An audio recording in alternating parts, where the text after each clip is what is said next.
Aaron Judge, no stranger to hitting 60 home runs in a season, but we certainly aren't going to put a FanDuel win total or even DraftKings at 60. So Sam, our producer, set it at 55. Aaron Judge will hit 55-plus home runs this year. You going to buy or sell? All right, Aaron Rodgers here. Oh, there Aaron, he is. What do you think? What do you think, Aaron? Can you hit 55? Aaron Judge, right? I got it in my head here. 55 is asking a lot, Sam. It's asking a lot. He hit 53 last year, 58 the year before, 37, but that was the year he hurt his toe in Dodger Stadium, and then, of course, 62. I got to sell this. All right, you're asking for just to be 7 home runs off the record? I mean, no, he can't keep doing this every year here. Plus, he does have an injury history there. Although the last 2 years, he's been completely healthy. I'll just say no. Between possibility of an injury, teams waking up and going, nope, not pitching to him, I'll take the under here. Although, as a Yankee fan, he better. He better, because if he don't, Yankees going to be in a lot of trouble. So I've decided to go by the letter of the law. Sam is not going to like this. Sam is not going to like my answer. Yep. Sam, listen, Sam leaves these little loopholes in the buy or sell. 55 home runs between 55 plus the regular season, postseason, World Baseball Classic, buy. Spring training, buy. Above 55 between spring training, World Baseball Classic, regular season, and postseason. Aaron Judge will hit 55 home runs. He didn't say this season. He didn't say this season. He said this year. The graphic says this year. Fantasy Sports Today. Friday, starting at 3 p.m. Only on SportsGrid.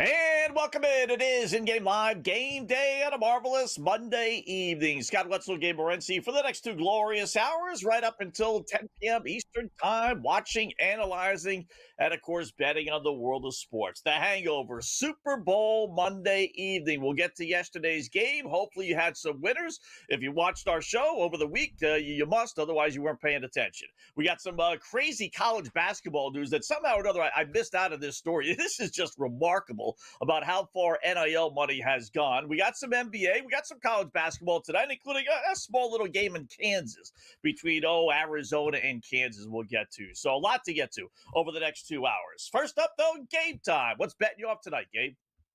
Well, first things first, shout out to everybody in San Francisco. Great city, great time, great host city. And you see they're getting a lot of positive reviews and positive vibes about the Bay Area.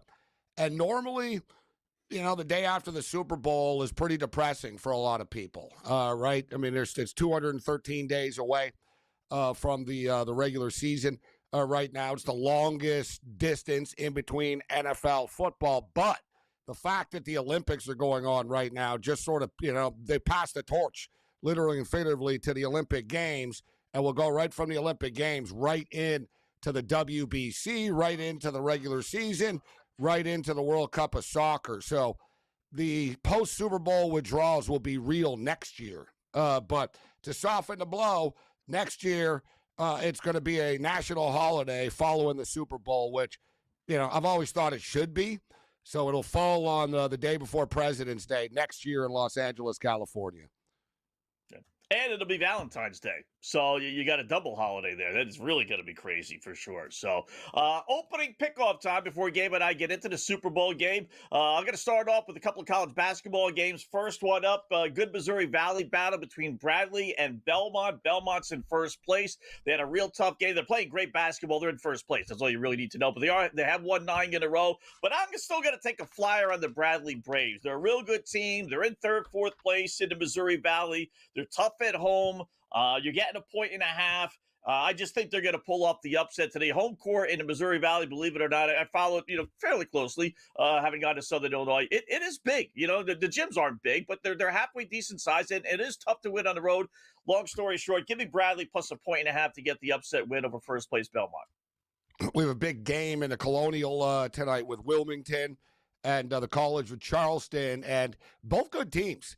It's a little bit deceptive. Wilmington come in 19-4 record, very impressive, very gaudy record, but they're only 8-13 against the spread, and coming off a tough loss against William and Mary at home.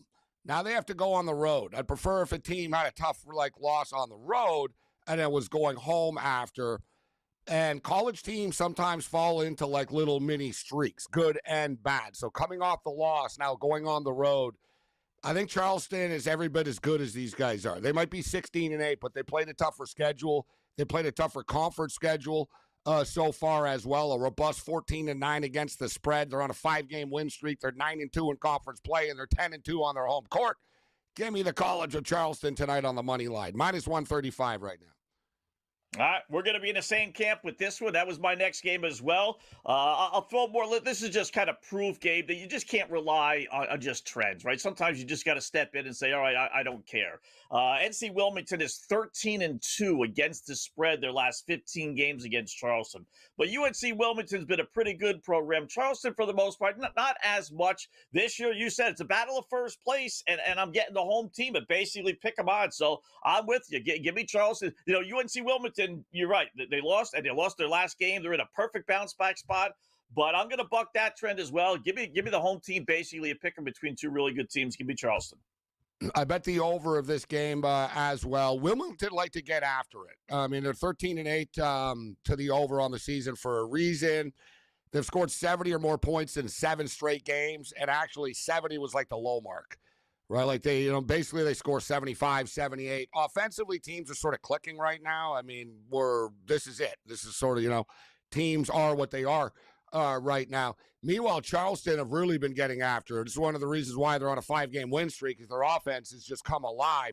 They've scored 78 or more in 5 of their last 6 games, including over 100 in one of them. You got a total of 148, 140 and a half. Let's go over the number with Wilmington. The Seahawks. I don't know if it's smart to bet against a team called the Seahawks right now, but they can't win every game, can they? So let's go College of Charleston against the Wilmington Seahawks. And let's hope not. And the over, yeah. Here's another trend. And this is, something feisty, I guess. I don't know. I had so much success yesterday. I'm going to buck another trend of winners bet with streaks and losers bet against streaks, although not quite. I'm going to grab Sacramento game plus 9.5 now at New Orleans. Sacramento's lost 9 in a row. They're awful, right? I feel bad for the Russell Westbrooks of the world who couldn't get traded, and now he's stuck on a last place team. But that said, it's kind of like, who is New Orleans, first off, to be favored by nearly double digits over anybody, right? No, you said 9, Scott. It's actually 12, just 10. For the record. They've lost 12 in a row. 12. There you go. And it's my bad. It's actually a franchise record if they break it. It's hard to believe the Kings have never lost 13 before in a row. Yeah. It's one of those, you're always surprised by stats in the past. But no, Scott, they're tied for their worst losing streak in franchise history. So if they lose tonight, that's their 13th loss in a row. Yeah, it's even more reason to cover, bet though, actually. To be honest, I think they can cover. Yeah, right. And this is the first game back for New Orleans. While the road trip 1-3 wasn't necessarily successful, for them, any kind of win is. And they rallied from 18 down second half against Minnesota. I don't know how they did that on the road. So they finished up an 0-3 trip, 1-3. They're probably all giddy. They're coming back home. I just, like I said, I can't lay 99.5 with New Orleans. I think at least Sacramento covers the spread. They're going to be trying. When you look at their scores and you could say, wow, they're not trying. Nobody wants to set a franchise record for losses. So give me Sacramento plus the 9.5. Now, one thing about Sacramento, they are missing half their team this evening. Yep. I don't know if it really matters. Which is good, because the team sucks. Addition by subtraction. Exactly. So, right? Maybe the bench guys, exactly, bring a little spark to this thing. I'm going to go with Trey Murphy tonight.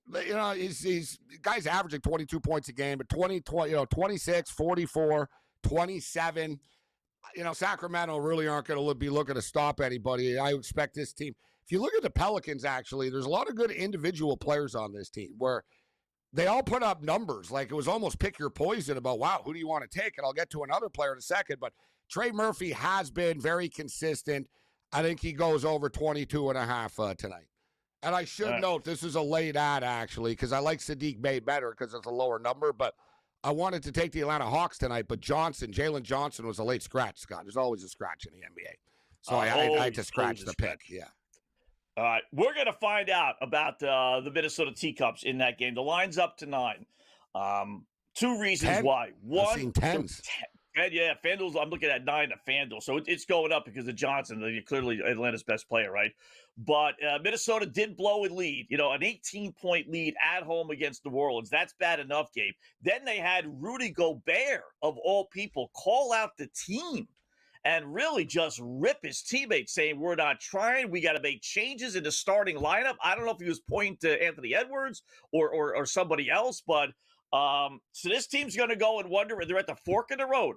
They're going to accept that Rudy's a leader on the team. I'm not saying he is, and play really inspired ball tonight, or they're going to go completely in the tank. And if they go completely in the tank, then I'm not betting Minnesota again for the rest of the regular season.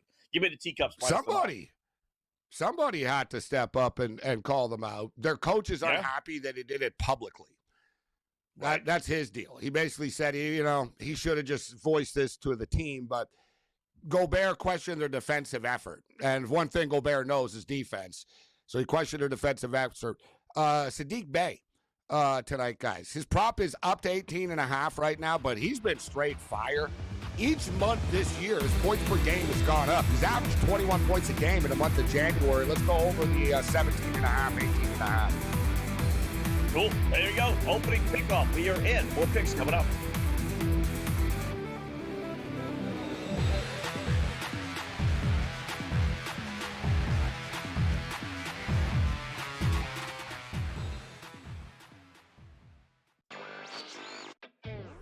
He completed a pool bank shot at just 2 years and 302 days. His achievements make him one of the youngest double record holders ever. So let me summarize this for you without reading. He's 2 years old, and he's really good at pool. I mean, that is crazy. 2 years old! How is he doing this? I have no idea. So I guess we got to start training our youngsters to play pool. Okay, fair enough. Newswire, only on SportsGrid. How about selling it to a minority ownership group that could show the NFL is moving in the right direction? Hey, it's one thing to talk about black coaches in the National Football League. It's one thing to talk about black general managers. It's another thing to start talking about a minority owner owning the football team. Outspoken with Dan Cilio, only on SportsGrid. Gosh, I really do like the storylines with these open field events. Like, I want us to expand these signature events to bigger fields, because I really do like the Joel Damon story, the Andrew Putnam story. It's part of the PGA Tour and what makes it so good. So I don't know where they're going to eventually end up on all of this. The Smiley Show, only on SportsGrid. They cheated. No, they're not saying that. Well, they're not, but they're not really giving a reason on Kraft. The only two of the voters I've seen, maybe it's more, came out and said why they didn't vote for him. And they said, I'm limited to 3 votes. Yeah. And I will always pick a player over a coach or an owner. Right. By the way, I appreciate that. Yeah. Because that's the guy saying, I'm not afraid of you knowing who I picked. I'm going to tell you why I picked him. The Craig Carton Show, only on SportsGrid.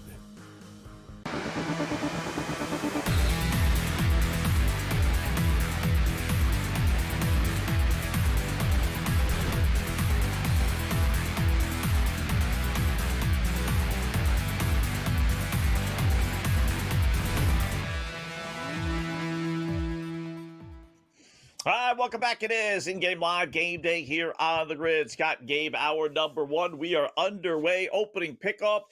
We're on the same sides on a lot of these tonight. I got Bradley plus 1.5 at home against Belmont. They just tipped off. Same thing with Charleston and NC Wilmington, laying a 1.5. They've just tipped off. And then NBA Sacramento plus 9.5, 10, depending on where you do your shopping. And then I'm going to grab Minnesota. Last chance on Minnesota. If they don't respond to Rudy, then I'm writing them off. They're one of those teams that every time I bet on them, they lose anyway, and every time I don't, they win. But Minnesota lay the 8 or 9, depending on, again, where you do your shopping, or my opening pickoffs, Gabe. They needed to make moves at the deadline. They needed to shake this roster up, and they didn't. And now they're going to pay the price for it moving forward. And never good timing, actually, too, when players start ripping things like the day after the trade deadline, so there's no turning back. It's like everyone's here. It's like, so like, yeah, don't worry about it. We're going to get rid of a couple of these dudes. It's like, nah, it's like it's the day after the deadline, and, people start getting like, dear God, this is our team moving forward. Anthony Edwards, I'll give Anthony Edwards credit. I've always thought the media sort of fast-tracked him a little bit because he's American. There's not really an American star, so they need somebody to push. So, the face of the league and the next superstar and all this type of stuff. But he is averaging like 28 points a game. So I'll give him that. And he doesn't have a bad attitude. Like I saw he was asked about the Gobert comments, and he said, well, we all want to be doing better. But he goes, honestly, I don't think it's a lack of effort. That's what he said. He goes, it's not like we're not trying. He basically said, I would admit if like the effort wasn't there. He goes, we just didn't get it. We're not getting it done. But he said the effort is there. So I'll give Anthony, for being a little bit of a leader there instead of just, going, oh, yeah, this is a dumpster fire and, pointing fingers at everybody. But I'll go with Charleston. I'll be real, too. It's post-Super Bowl. There was so much hype leading into the Super Bowl.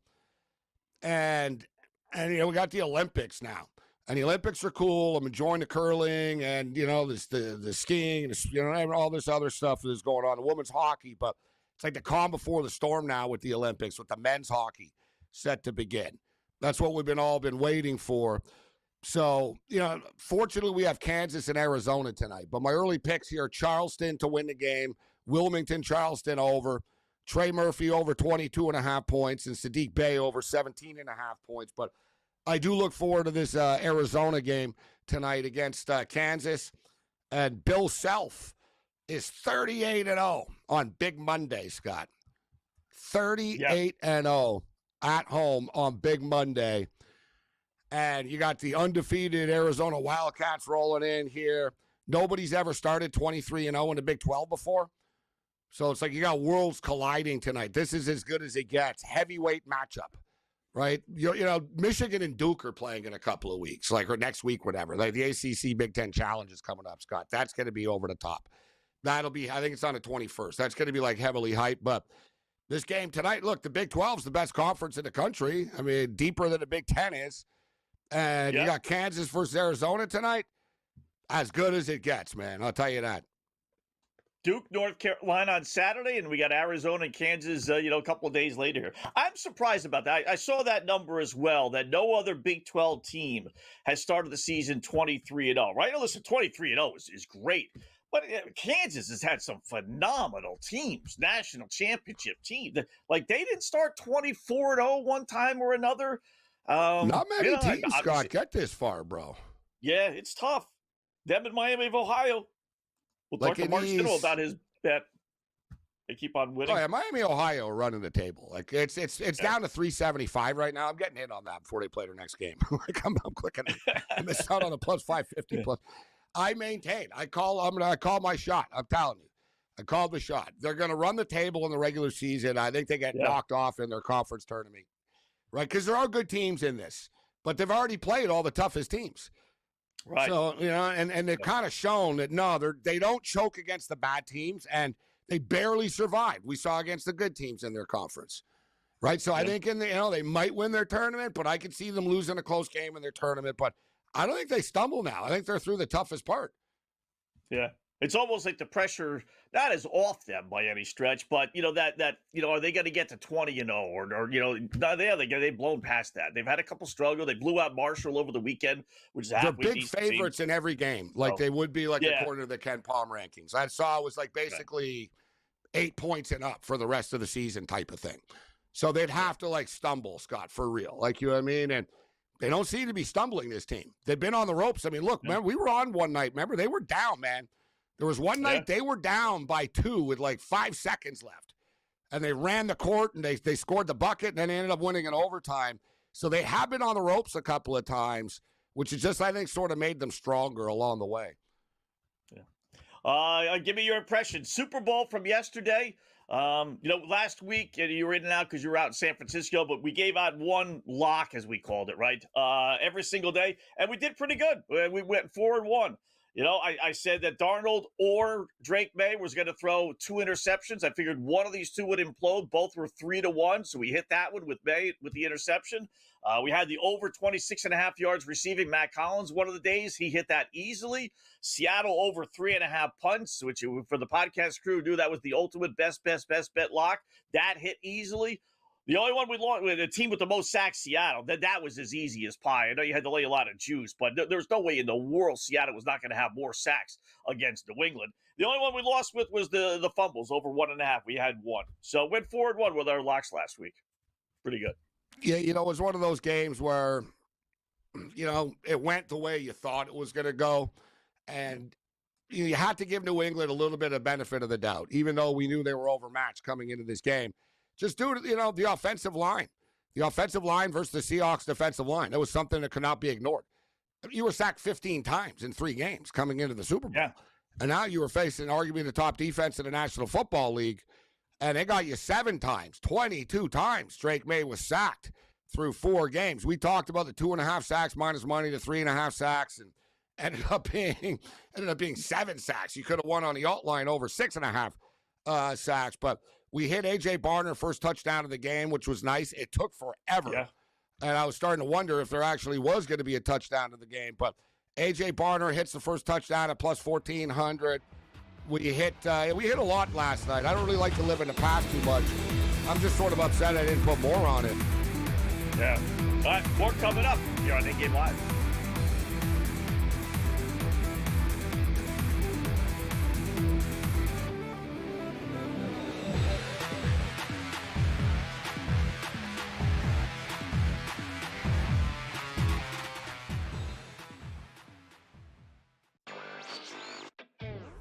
He completed a pool bank shot at just 2 years and 302 days. His achievements make him one of the youngest double record holders ever. So let me summarize this for you without reading. He's 2 years old, and he's really good at pool. I mean, that is crazy. 2 years old! How is he doing this? I have no idea. So I guess we got to start training our youngsters to play pool. Okay, fair enough. Newswire, only on SportsGrid. How about selling it to a minority ownership group that could show the NFL is moving in the right direction? Hey, it's one thing to talk about black coaches in the National Football League. It's one thing to talk about black general managers. It's another thing to start talking about a minority owner owning the football team. Outspoken with Dan Cilio, only on SportsGrid. Gosh, I really do like the storylines with these open field events. Like, I want us to expand these signature events to bigger fields, because I really do like the Joel Damon story, the Andrew Putnam story. It's part of the PGA Tour and what makes it so good. So I don't know where they're going to eventually end up on all of this. The Smiley Show, only on SportsGrid. They cheated. No, they're not saying right? that. Well, they're not, but they're not really giving a reason on Kraft. The only two of the voters I've seen, maybe it's more, came out and said why they didn't vote for him. And they said, I'm limited to 3 votes. Yeah. And I will always pick a player over a coach or an owner. Right. By the way, I appreciate that. Yeah. Because that's the guy saying, I'm not afraid of you knowing who I picked. I'm going to tell you why I picked him. The Craig Carton Show, only on SportsGrid.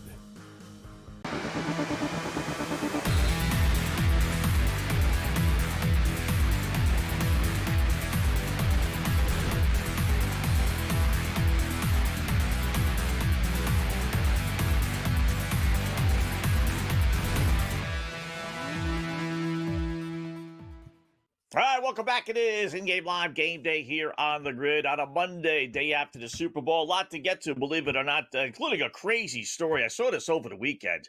I don't know if Gabe saw this or not about NIL and what you think you've seen the NFL see the worst of it, right? No, you haven't. There's something out there that's even worse than what they're doing with the NIL. We'll get to that in a little bit. I do want to check the scores here because we haven't done that. Surprise! There's a college basketball game here that I thought was going to be a really good game, high-scoring game. Louisville, NC State. NC State's a good team. 18-6. Good in the ACC. Man, they are getting crushed by Louisville, 75-42.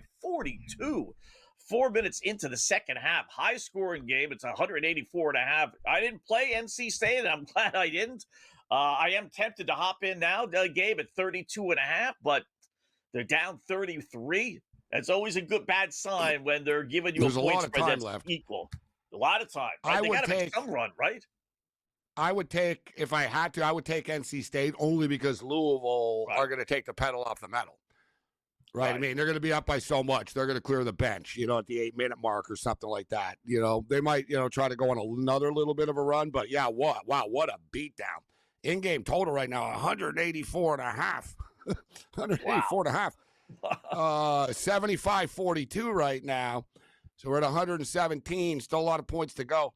I jumped in. I liked this game before the game started. I was rolling with the Olympics, and we had a good Olympic day. We went like 4-0 in the Olympics, although we did lose a future pick, but we did go like 4-0 in the Olympics. So we were cruising along, and I saw college basketball, and I saw Xavier getting all the points, and St. John's coming off some big wins, Scott. It was a classic trap tonight. There's something, St. John's, they're dangerous. They're good. I do not trust this team as favorites. Every time and they haven't burnt me. I've actually bet against them. Like I said, I was on Providence that day when Providence beat them outright. Right. I don't trust them when they're, I don't trust them when they're laying 10 points and stuff like that. They were laying 13. I got 13.5. It was like 11.5, 12. I missed tipped off. I got it. It was like 13-12 or whatever. I bet the game like 3-4 minutes in after it started. I ended up getting 13.5. It's 74-73 right now. Like St. John's are only up by 1 for 3.5 minutes left. Yeah. I was hoping the line would have been even higher, Gabe, because this is the Patino game. Rick coaching for St. John's, his son coaches for Xavier. There's like no way in the world. I said if it was 15-16, I said there's no way in the world this guy's going to run up the score on his son. I mean, can you imagine that Thanksgiving dinner? Right? I almost do, though, actually. I hear what you're saying, but I know what you mean. Yeah. But they were trailing. I mean, this has been a close game all the way. So you're right. They're not. They I don't know what it is. A classic letdown, which is crazy to sound since it's a Patino game, right? But if you watch the St. John's UConn game on Saturday, as I did, a good portion of it anyway, second half, that was a great game. Yeah, Bobby, the players. Danny Hurley's a nuts. He's just flat out nuts for the UConn, kids, by the way. But the kids on St. John's won't care that, you know what I mean? They're so late about the UConn game, like they don't get the same buzz that it's his son, like, you know what I mean? Yeah, it's a big game for him. It's a big game for the family. I think it would be a bigger game for the kids on Xavier, right? Let's beat dad. How much does it mean for the son? Like, you know what I'm saying? Right. Like, there's a different sort of level to it. Plus, Xavier are good, right? They're a dangerous team. They're not great. I just think St. John's are one of these teams, guys, where they could be good in the NCAA tournament against good teams. Like, they can play with people and, like, they'll hang. I don't think they're on the Arizona, Duke, Michigans of the world, but, Sweet 16 type of run. You know what I mean? Right. But they're also capable of losing to anybody. Let's call it out for what it is. But I guess you could say that about a lot of teams, to be honest. Yeah. There's a handful that can make a 2, 3, maybe 4 game run. But I don't know about actually. These guys, they don't have 4. The Johnnies don't have 4. I'd say I don't 3 think so max, Elite 8 max. Yeah. If I had to bet right now, I'll say they get bounced in the Sweet 16. Yeah. Plus, I don't think the Big East is that good. So I think last year's St. John's team was better than this year's. And last year they just kind of screwed up. I guess we'll always find out. But if you look at the Big East, I mean, who's really good, Scott? Let's be real. I mean, the Big East has always just been top heavy. It's been like Villanova or UConn have been national championship good. Right. Marquette have had a few decent years. St. John's are okay. But you know what I mean? Like, there's not It's not. I know it's in a big market, and the Big East tournament rocks and MSG and all that, but it's a mid-tier conference. Let's call it out for what it is. It's not the '80s Big East. It's been a long time since Massimino and Villanova and Providence, and stuff, Georgetown and all that. Yeah, that's not happening anymore. So Rohit Manai will do some basketball NBA stuff there.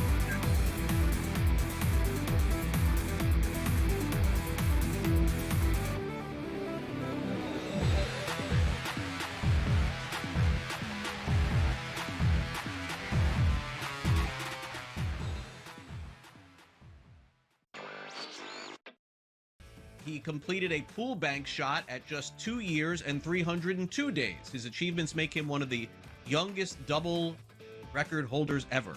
So let me summarize this for you without reading. He's 2 years old, and he's really good at pool. I mean, that is crazy. 2 years old! How is he doing this?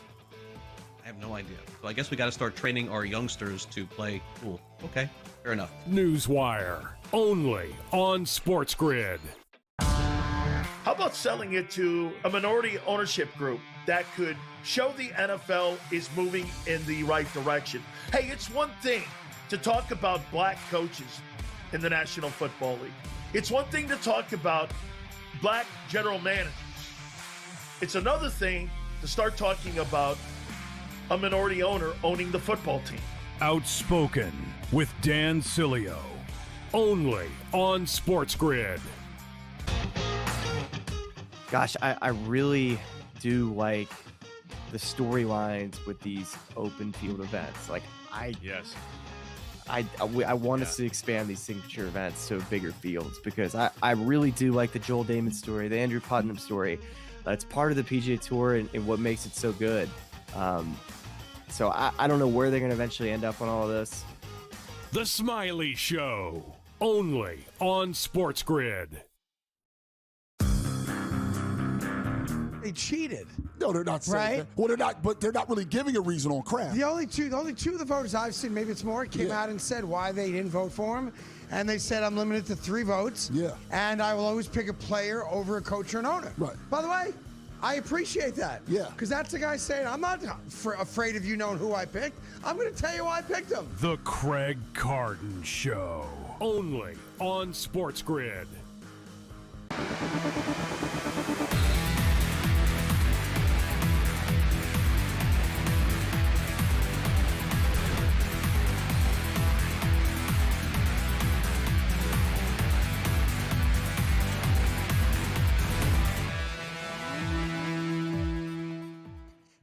All right, welcome back. It is In-Game Live, Game Day on the Grid, midway through hour number 1. Scott and Gabe back from San Francisco for the Super Bowl. Put the football aside. Let's talk a little college basketball as we were, a little NBA with our good buddy Rohit Panaya.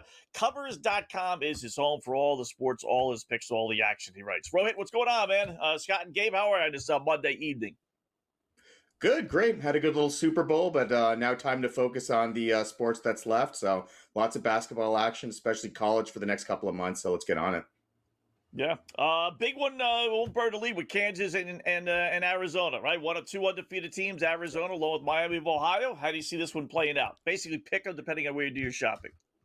Yeah, I mean, this is one of those, matchups where Arizona has been the most dominant team in the country. It's been pretty much them in Michigan, but pretty much nobody in college basketball goes undefeated for an entire regular season. There's going to be some stumbling blocks. I think it's either going to be this one at Kansas or maybe Houston in a couple of weeks. So this isn't going to be an easy matchup for them by any stretch of the imagination. Kansas with a healthy Darren Peterson has looked like a title contender. That's kind of the angle I'm taking, though. The problem is Peterson doesn't always play in the second half. I know he played about 33 minutes on the weekend, but it's been a while since we've seen that. I don't 100% trust them in the second half, but they've been a machine at covering in the first half, especially at home.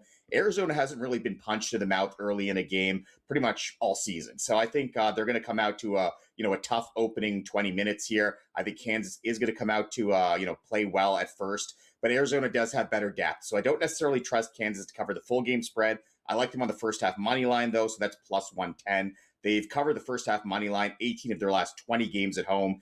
ATS 15-5 in their last 20 at home. So I like that first half number for them.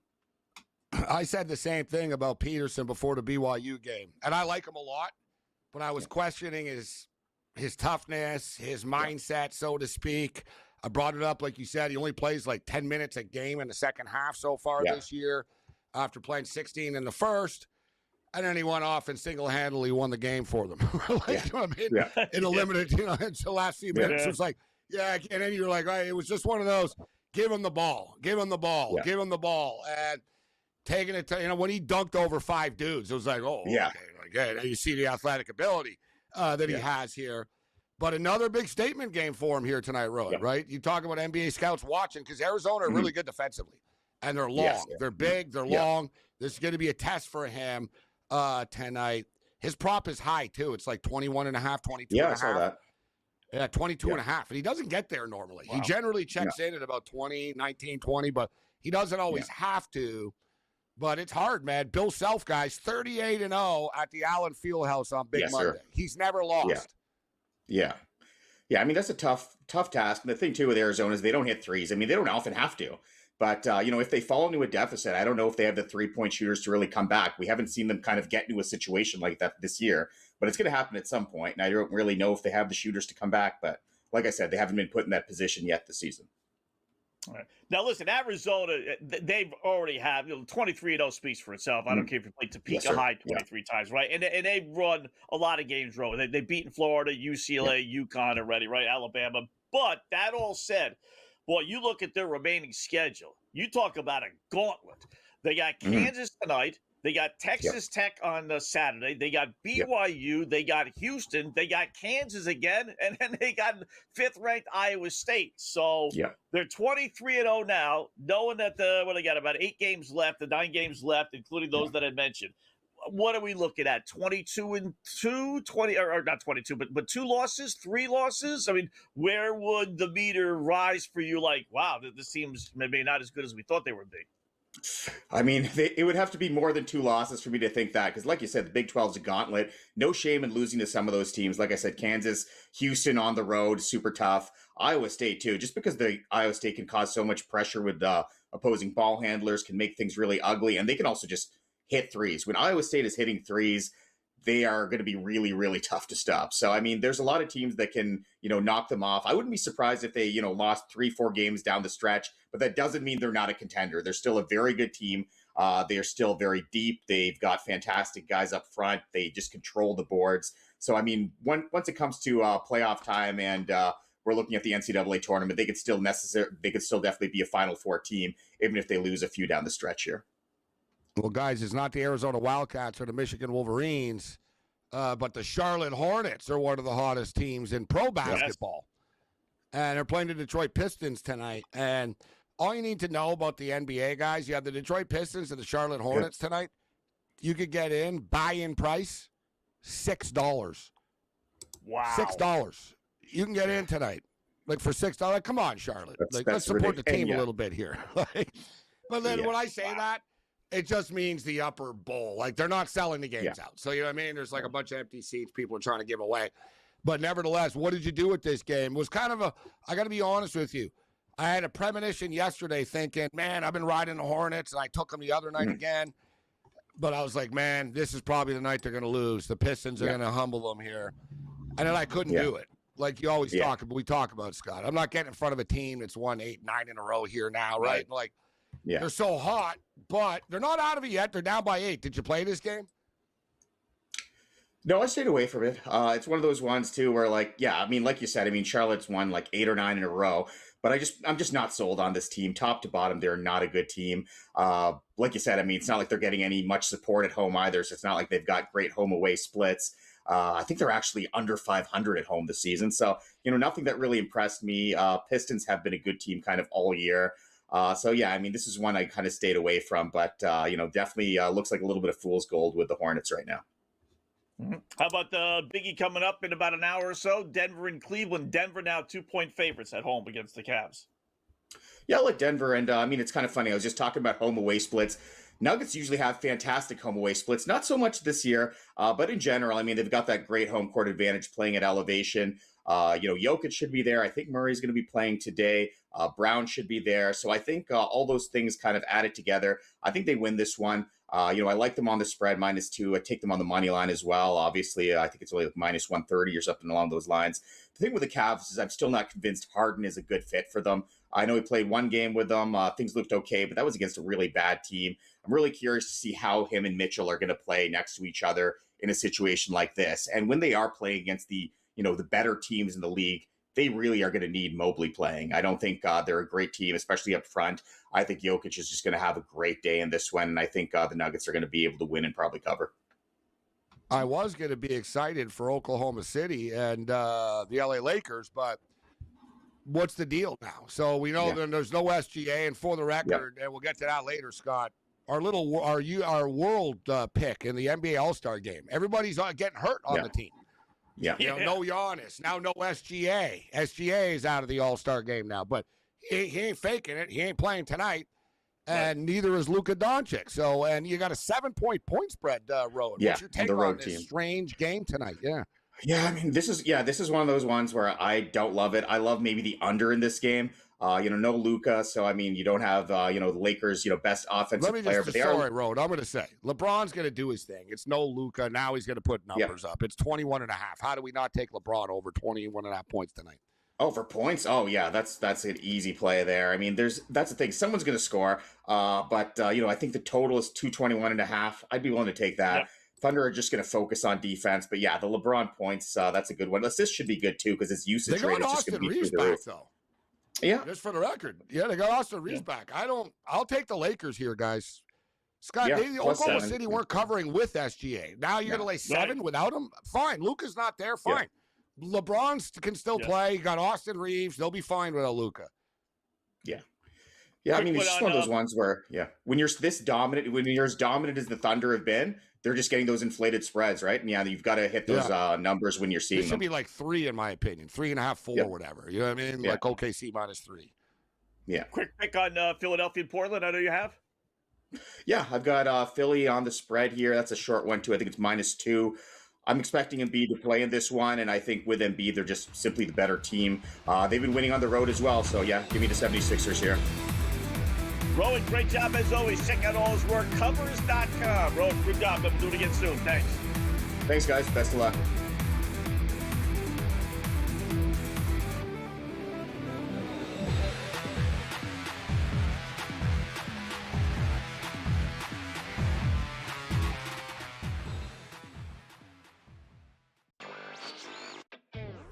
He completed a pool bank shot at just 2 years and 302 days. His achievements make him one of the youngest double record holders ever. So let me summarize this for you without reading. He's 2 years old, and he's really good at pool. I mean, that is crazy. 2 years old! How is he doing this? I have no idea. So I guess we got to start training our youngsters to play pool. Okay, fair enough. Newswire, only on SportsGrid. How about selling it to a minority ownership group that could show the NFL is moving in the right direction? Hey, it's one thing to talk about black coaches in the National Football League. It's one thing to talk about black general managers. It's another thing to start talking about a minority owner owning the football team. Outspoken with Dan Cilio, only on SportsGrid. Gosh, I really do like the storylines with these open field events. Like, I want us to expand these signature events to bigger fields because I really do like the Joel Damon story, the Andrew Putnam story. It's part of the PGA Tour and what makes it so good. So I don't know where they're going to eventually end up on all of this. The Smiley Show, only on SportsGrid. They cheated. No, they're not saying that. Well, they're not, but they're not really giving a reason on crap. The only two of the voters I've seen, maybe it's more, came out and said why they didn't vote for him. And they said, I'm limited to 3 votes. Yeah. And I will always pick a player over a coach or an owner. Right. By the way, I appreciate that. Yeah. Because that's the guy saying, I'm not afraid of you knowing who I picked. I'm going to tell you why I picked him. The Craig Carton Show, only on SportsGrid.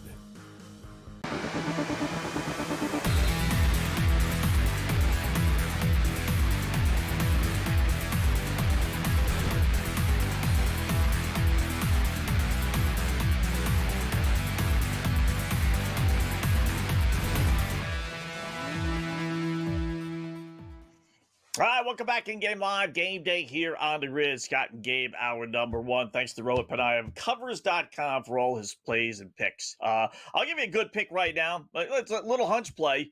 Louisville, North Carolina State, Gabe. NC State looks like they got the scrubs already on the court. It's 92-59. Forget about the point spread. There's 8 minutes left, and they're giving you an over-under of 186.5. That's basically 40-plus points in 8 minutes when you're going to get scrubs on the court in about 5 minutes. You already have some already. They college scrubs are bad, too. And they are, exactly. You think NBA scrubs are bad. Watch college scrubs. Yeah, it's bad. Exactly. Like bad. I don't think even that's the good teams are bad. Like when the bench, like even Duke's kids, when you figure out, the white kids at the end of the bench at Duke must be there for a reason. Right, and you see them come in late in the game, and you need 13 points in 4 minutes, and it's like torture. Then you realize, all right, dude, you got to lay up. You got to lay up. He breaks the layup. All right, you got fouled. You got free throws. He breaks the 2 free throws. It's like, and I start to wonder. I'm like, how are you on the team? Like, you know what I mean? I'm like, GPA. I know you're not a starter, but like, how are you on this team? You can't make a free throw. How are you on the Duke Blue Devils? Like, you know? Yeah. They need that to keep the GPA up. I mean, honestly, that's what they do. They have about 7 guys, maybe 8, right? And then the other guys, especially we got to get the like GPA Duke. up. Yeah, we got 4 guys with like a 4-point perfect GPA.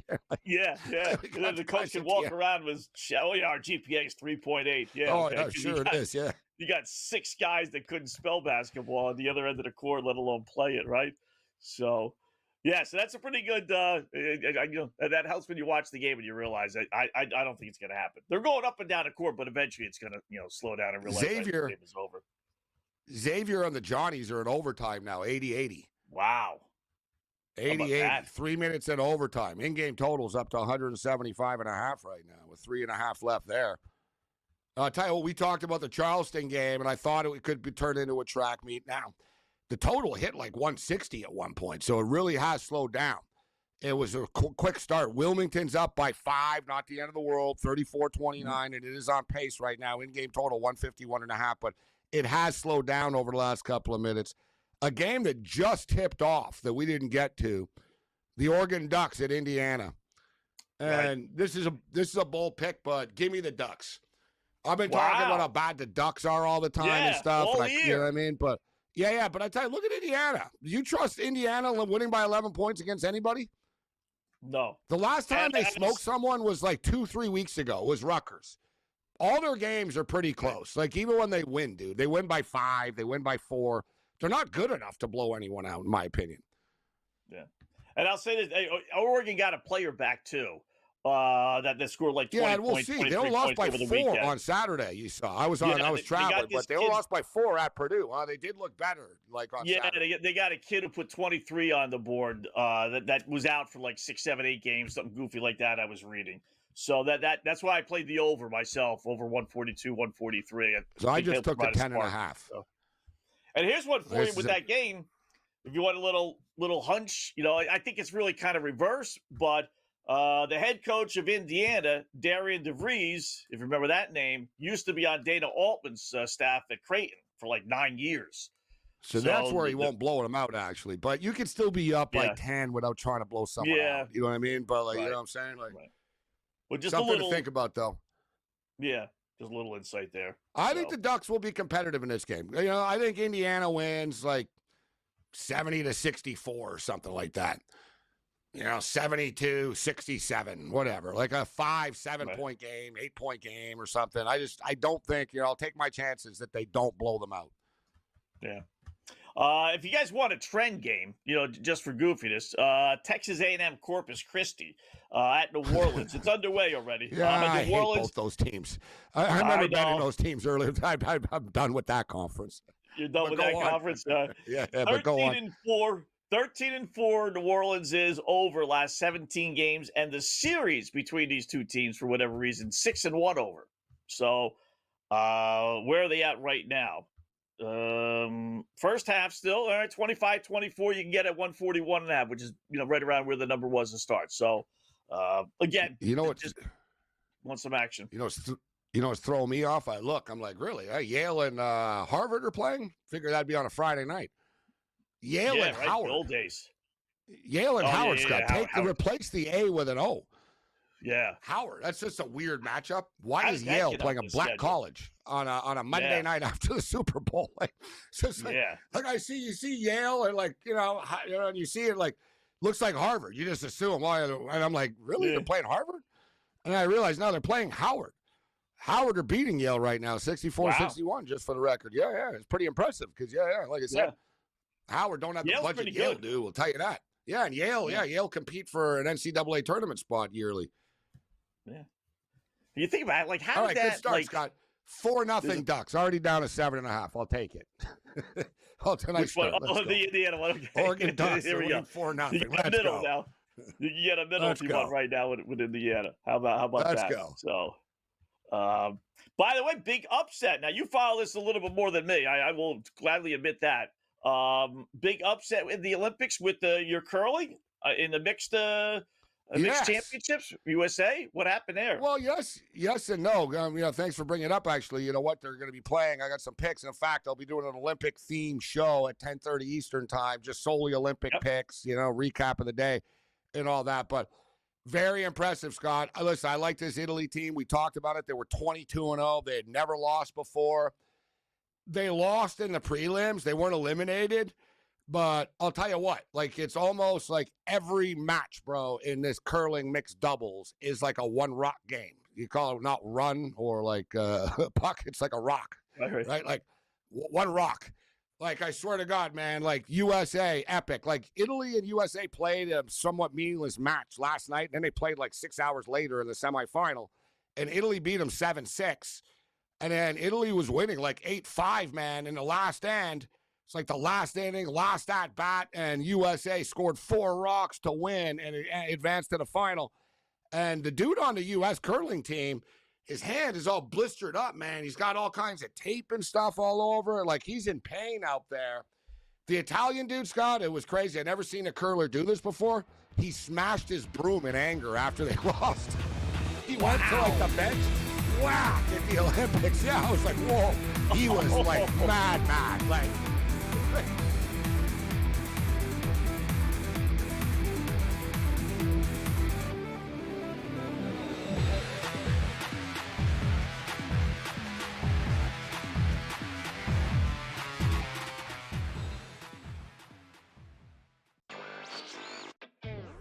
He completed a pool bank shot at just 2 years and 302 days. His achievements make him one of the youngest double record holders ever. So let me summarize this for you without reading. He's 2 years old, and he's really good at pool. I mean, that is crazy. 2 years old! How is he doing this? I have no idea. So I guess we got to start training our youngsters to play pool. Okay, fair enough. Newswire, only on SportsGrid. How about selling it to a minority ownership group that could show the NFL is moving in the right direction? Hey, it's one thing to talk about black coaches in the National Football League. It's one thing to talk about black general managers. It's another thing to start talking about a minority owner owning the football team. Outspoken with Dan Cilio, only on SportsGrid. Gosh, I really do like the storylines with these open field events. Like I want us to expand these signature events to bigger fields because I really do like the Joel Damon story, the Andrew Putnam story. It's part of the PGA Tour and what makes it so good. So I don't know where they're going to eventually end up on all of this. The Smiley Show, only on SportsGrid. They cheated. No, they're not saying that. Well, they're not, but they're not really giving a reason on Kraft. The only two of the voters I've seen, maybe it's more, came out and said why they didn't vote for him. And they said, I'm limited to 3 votes. Yeah. And I will always pick a player over a coach or an owner. Right. By the way, I appreciate that. Yeah. Because that's the guy saying, I'm not afraid of you knowing who I picked. I'm going to tell you why I picked him. The Craig Carton Show, only on SportsGrid.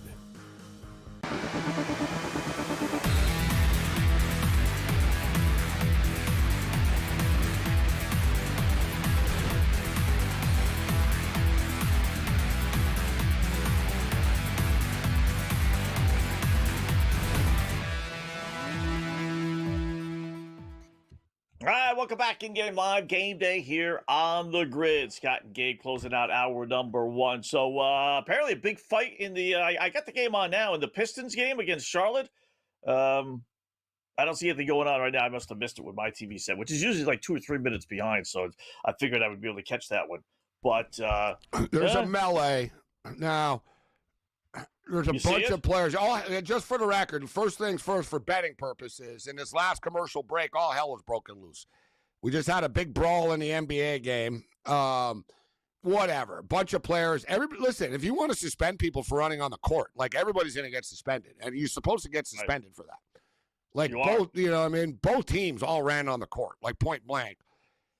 I don't really see too many serious punches, sort of a lot of fake punches and running around and pushing. Little scrums. Is that Bridges? Bridges did throw a punch at someone. Then somebody, is that Stewart that went at him? Isaiah Stewart's the craziest guy in the NBA, too. You don't want to mess with that guy. Like, he's always, he's the dude that, went after LeBron. If you remember, there's the famous, it's the best gif ever of Stewart, trying to chase LeBron down. Isaiah Stewart's loco. He wants to go. So if you want to go, he'll go. He's like a Ron Artest. He's the new version of Ron Artest. Artest is kind of peaceful. Artest got hit with a beer and stuff. It was a little bit you know what I mean? Stewart's crazy for real, Scott. Artest isn't crazy for real. Artest can get crazy, but Isaiah Stewart's crazy.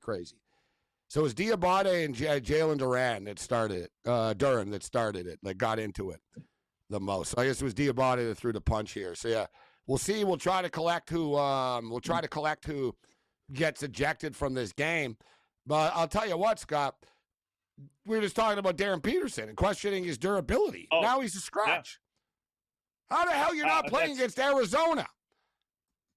On national TV, Wow. And it's funny. Man, I was going to reward. I tell you, you're I was an going to NBA reward. team. I said it last week, Scott. There's red flags. If you take this kid now, you got to be ready for him. This is out of control now. And I'm not questioning his toughness or whatever, but whatever. I'm not calling him a bad kid. I'm just stating I can't trust this kid to be the number 1 pick in the draft. I don't care if you can dunk over 5 kids from BYU. You don't play enough. Am I supposed to believe that once I give you $180 million that you're going to suddenly show up? Right. And he's getting paid now anyway. So you're basically seeing it. You're right. So if he's not going to, whatever he's making, $2, $3, $4, $5 million, whatever. Or Scott, best case scenario is injury prone. Let's say he's the best kid in the world and there's nothing nefarious and there's no, hey, boy, you got to worry about the NBA. Don't push it. Best case is but then he's too injury prone to trust. If you can't get through a Big Ten season, how the hell are you going to get through an NBA season? Because I could hear the agents telling them, "Listen, don't stretch it. Don't get the free agency. Survive the first 3 years, then become a free agent, and then we'll play for real." Well, so they won't care. Stupid. That's the whole thing. Yeah. The NBA will reward him anyway, Scott. This kid could not play another game for the rest of the year and still be the top pick in the draft. Right? The NBA will reward. Yeah. They don't care. Once they see his athletic ability and whatnot, they'll take a chance. Nah, he just didn't want this or that. But, that's Bill great. Self, 38-0. He is still going to be kind of changes everything. They are 0-5 at home against number 1 ranked teams over the last 60 years. So this kind of changes everything. I was going to take Kansas, but scratch my pick. Our pickoff is coming up. Scratch it. I'm not. We got to change the odds. Getting 4.5 now, and the total went from 154.5 to 151.5. Wow, they're not worth more than 2 points without him. He's worth more than 2 points. It was 2.5. Come on. They're not beating them. I'll tell you right now, I already like Trey White. We'll see what they did with Trey White. I already like the Trey White prop. So here it is. It's the point guard, Trey White for Kansas. I was going to take him already. They only moved him 1 point from 13.5 to 14.5. Council Jr. is another one, guys. And I have Council Jr. on our play. So I'm going to stick with my Council Jr. prop. Someone's got to score for them, Scott. Melvin Council Jr. over 15.5 now, and Trey White over 14.5. Calling an audible. I did like the over in the game. If you look at Kansas scores, when they face the really, really good teams, their games go over. The other teams, they don't. But now without Peterson, I'm disappointed.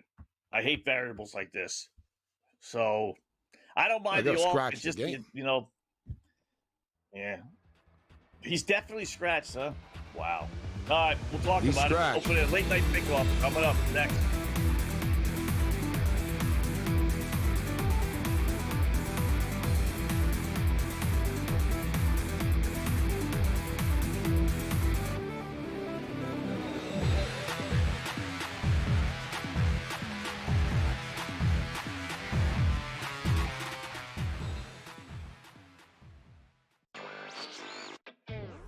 He completed a pool bank shot at just 2 years and 302 days. His achievements make him one of the youngest double record holders ever. So let me summarize this for you without reading. He's 2 years old, and he's really good at pool. I mean, that is crazy. 2 years old! How is he doing this? I have no idea. So I guess we got to start training our youngsters to play pool. Okay, fair enough. Newswire, only on SportsGrid. How about selling it to a minority ownership group that could show the NFL is moving in the right direction? Hey, it's one thing to talk about black coaches in the National Football League. It's one thing to talk about black general managers. It's another thing to start talking about a minority owner owning the football team. Outspoken with Dan Cilio, only on SportsGrid. Gosh, I really do like the storylines with these open field events. Like, I want us to expand these signature events to bigger fields, because I really do like the Joel Damon story, the Andrew Putnam story. It's part of the PGA Tour and what makes it so good. So I don't know where they're going to eventually end up on all of this. The Smiley Show, only on SportsGrid.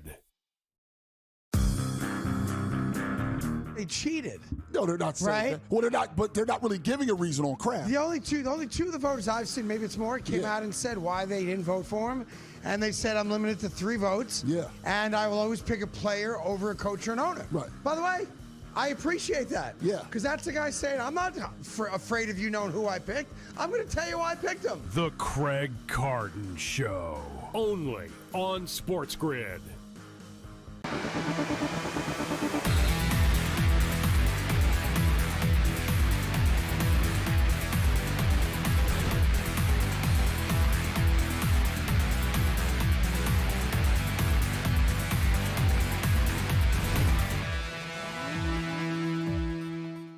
All right, welcome back. It is in-game live game day here on the grid. Hour number 2 of our 2-hour extravaganza. College basketball, NBA taking center stage. We'll get to it all, including our late night pickoff. Let us hop right to it on the news that Darren Peterson for Kansas is not playing. So I'll stick to my guns. If you look at Kansas' schedule, Gabe, all the better teams for the most part that they played are their higher scoring games. They can definitely play defense, but this is not like a classic Kansas team where they shut everybody down. They're more than willing to go up and down their court. I don't know how they're going to be able to stop Arizona anyway. So give me the over. I'll stick to it even without Peterson playing for Kansas. Give me the over 152.5 Arizona and Kansas. Well, I'm going to have to abort and abandon ship. The mission has been canceled. I was ready to go with Kansas. And the over, I do agree with the over still now. It's down to 151.5. Just I think Kansas might murder them now. But officially, Pete Thamel reports from ESPN. Darren Peterson is out for Kansas tonight per a Kansas spokesman. Darren won't play tonight. He has flu-like symptoms. He went out with the team for warm-ups, but he can't go. Yeah, way to live up to your reputation as an Iron Man here. Like, we were already questioning you, and now, like, you really? 23-0 national television, and you tap out? You ever heard of Michael Jordan in the finals, flu-like symptoms? Yeah. Come on, man. Soft. But now, listen, here's a degenerate pick, and I thought on the fly here. This is like a nice cross-sport play. Arizona wins the basketball game. Sweden women beat the Japanese women, Scott, tonight in Olympic hockey. Minus 141, money line parlay. Sweden ain't losing to Japan in hockey, bro. It ain't happening. Maybe sumo wrestling, but not hockey. Yeah, not hockey. Give me the Swedes. So give me the Swedes. So Sweden to win the game in women's hockey tonight. It's at like 3 a.m. East Coast time. Actually, it might be 6 a.m. I think it's 3 a.m. my time. Anyways, overnight hours. Sweden to beat Japan, and Arizona Wildcats to win. All right. Back to the Missouri Valley I go with my second pick. Pretty good matchup, but I'll take Murray State laying the 4.5 at home against Northern Iowa. Northern Iowa, normally a really good team. Not so much this year. 3-2 their last 5. Murray State's a halfway decent team. They're at home. They are only 3-4 their last 7, struggling a little bit, but they are the better team, and they're at home. And it's a pretty modest number, 4.5. Murray State should win. Give me Murray State laying the 4.5, the Racers. Well, one thing now that with Peterson out, I already like Melvin Council Jr. over already tonight. All right, their point guard. This kid is tough. It was 13.5. It's up to 14.5 right now. He's gone over this number in 4 of their last 5 and like 9 of their last 11. If you look, he's just been on a tear. 11, 16, 15, 17, 18, 6, 15, 11, 18, 20, 10, 15, 36. And now you don't have Peterson, and you're playing Arizona. So everybody else is going to have to step up now. So let's go with Melvin Council Jr. over 14.5 points. NBA, I'll go. Like Rohit, who we had on earlier today, Rohit Panaya from Covers.com. I like Denver. They were getting a point earlier this afternoon when I put these picks in. They're now laying 2. But I'll still take them. You got the Joker who's playing. Cleveland's playing great, 8-1 their last 9. No two ways about it. They've been on this long road trip. But I'll take the Nuggets at home at basically pick 'em odds against a real good team. But I'll take Denver in my chances. All right, I'm going to take my chances with Trey White. So we're going with Melvin Council Jr. with Kansas. It's 14.5. And same thing with Trey White, 14.5, 15.5, depending on what your book has done with it, as Peterson was just a late scratch right now. But similar situation. He scores 14.6 a night, 7 rebounds. He's consistent. He's steady. He's going to have to step up. He had 16 in their last game. He's going to have to step up without Peterson on the floor. Kid plays like 37 minutes a night. So we know he's going to be on the floor tonight. It's going to be an opportunity for him to put up numbers. Let's go over the 14.5 for Trey White. Last one from me. I'll grab the Lakers plus the 7. I didn't realize that Luka wasn't playing. I figured somebody wasn't, so I'm not surprised. It's not going to change my pick. They're at home. They're getting 7. SGA's not playing for OKC. They've been struggling covering the number anyway. They're making these numbers so high for OKC this year, and it really from the first 3 weeks on, they came out of the season gangbusters. Like, wow, they're going to do this again. But basically, from that point on, it's been a real struggle for them, losing games outright to bad teams. You want to give me 7 at home with the Lakers? I'll take that. I'll take my chances. Yeah, I like that pick. And I like LeBron James over 21.5 tonight. LeBron could still score, right? I know people, he didn't make the All-Star team. See, he didn't make the All-Star team as a starter right now. So what? The guy can still, he's still better than most of the people and most of the players in the NBA. And I think that he likes it that Luka's not there, right? Suddenly, Luka's not there. He can put up big numbers. Right. LeBron's sort of a stat patter. He loves that stuff. And Austin Reeves is back. Not to mention, they were used to playing without Luka before, right? With Austin Reeves and LeBron. So it's not like, oh, my God, we're out Luka. And now if you're Austin Reeves, fine, I get to put up points. LeBron gets to put up points. In a similar situation, I don't think Luka's crying when LeBron's not in the lineup. You know what I'm saying? If LeBron's not there, Luka's fine. I don't have to worry about keeping him happy. I can just do whatever the hell I want to do, right? So I don't really think it hurts them as much as people would think, losing a player like Luka's caliber. I tell you what, if he ain't playing tonight, though, I got to wonder about this All-Star game, man. If he's out, too, if SGA's out and Luka's out, eventually, what are we even doing? Shut the NBA down. Yeah. Stop screwing the fans over all the time, man. Gets old. It's hard to care. I like my Raptors. The Raptors don't do load management. We're a scrappy team and stuff, but overall, the NBA is a very annoying league. Let's just call it out for what it is. Yeah, Celtics don't either for the most part. They're one of the better teams also that don't really do load management. It's their coach. Mizzou is a hard ass. That's why this guy they compete and the every city. game. They're out there. Knicks don't do it either. You don't get. The it's city the wouldn't smaller accept it. cities. Exactly. They wouldn't, the Celtics, fan doesn't accept the Knicks don't do it either, because the Knicks fan wouldn't, they're paying, $500 for seats upstairs. There's no way in the world they're going to a game without Brunson or Cap playing every other game. So it's up to these teams to kind of, and it's up to the fans. You got to yell and scream a lot more. Well, you sort of set the culture of your team. Exactly. Right. Like, yeah, if you can play, you're going to play. If you're hurt, fine, you're hurt. But like this, listen, I get it with some players, like someone like Wembanyama, they have a plan and stuff. And all right. He's a freak of nature. When you're 7'4", 7'5", Scott, like doesn't have a normal body. So if a doctor says, yeah, listen, you're better off, like he should have like 3 days off here and this, like I'm not opposed to it. And he plays a lot, Wemby, if you'll notice. He plays back-to-backs and stuff, this kid. Like he'll play. Like if he can play, he'll play. Like, he doesn't sit. And we talked about it. San Antonio do a good job of, like, not screwing themselves, too. They're like, all right, listen, Wemby can give us 24 tonight, so instead of just benching or resting him, they'll play him for the 24 minutes. We'll see. Right? They'll play him 10 in the first and 14 in the second type thing. Right? And he doesn't bitch. It's like, all right, fine. Like, they sort of manage his minutes. And it builds up, and in the playoffs, they'll unleash him. I don't mind managing your team and managing your roster. I do mind screwing fans over, which you do on a nightly basis. And I was at the Super Bowl, Scott, but someone brought it up to me there. I don't know, I was in a bar or whatever. Like, someone started freaking out about it. You see what Utah did the other night? No. Like, they're in a panic. They're winning too much. Like, they didn't want to win the game. Scott, they were up by like 17 points against Orlando. They pulled Markin in, and they pulled Keontae, who was the other guy? Did they trade George? Whoever. They pulled their starters, bro. And they blew the lead and they lost. Like Orlando came back and won the game on them. I think it was Orlando. It was the other night. Like, see, look it up here. Like I said, I was at the Super Bowl. It was like the other night, Saturday night. Like they purposely lost the game. So you can like bitch about Terry Rozier missing a free throw or something, whatever. So his buddies like made money, whatever. This is worse. Like there's no integrity to the league. They don't even want to win. Like they're pulling players. This is what they do in China and stuff, Scott. Sorry, I was going to say quickly. Yeah. I was on a talk show once, and there was a TV show, and there was an NBA agent on the show. And I was in the green room with the guy, and he told me, he said, oh, you're the guy that bets a lot on all this stuff. And I said, yeah, I even bet on the Chinese and Korean league.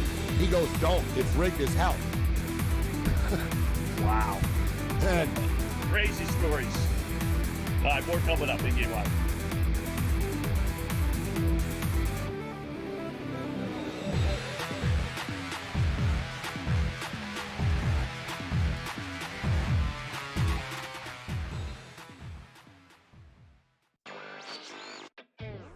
He completed a pool bank shot at just 2 years and 302 days. His achievements make him one of the youngest double record holders ever. So let me summarize this for you without reading.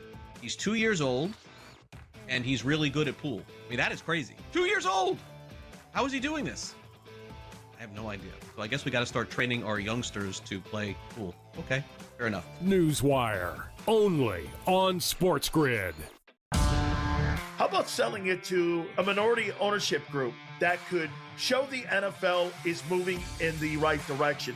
Hey, it's one thing to talk about black coaches in the National Football League. It's one thing to talk about black general managers.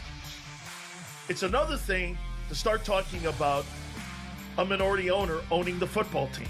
Outspoken with Dan Cilio, only on SportsGrid.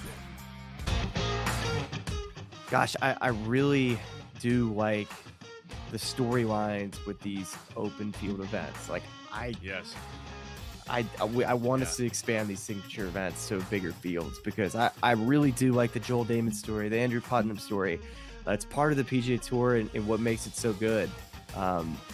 So I don't know where they're going to eventually end up on all of this. The Smiley Show, only on SportsGrid. They cheated. No, they're not saying that. Well, they're not, but they're not really giving a reason on crap. The only two of the voters I've seen, maybe it's more, came out and said why they didn't vote for him. And they said, I'm limited to 3 votes. Yeah. And I will always pick a player over a coach or an owner. Right. By the way, I appreciate that. Yeah. Because that's the guy saying, I'm not afraid of you knowing who I picked. I'm going to tell you why I picked him. The Craig Carton Show, only on SportsGrid. All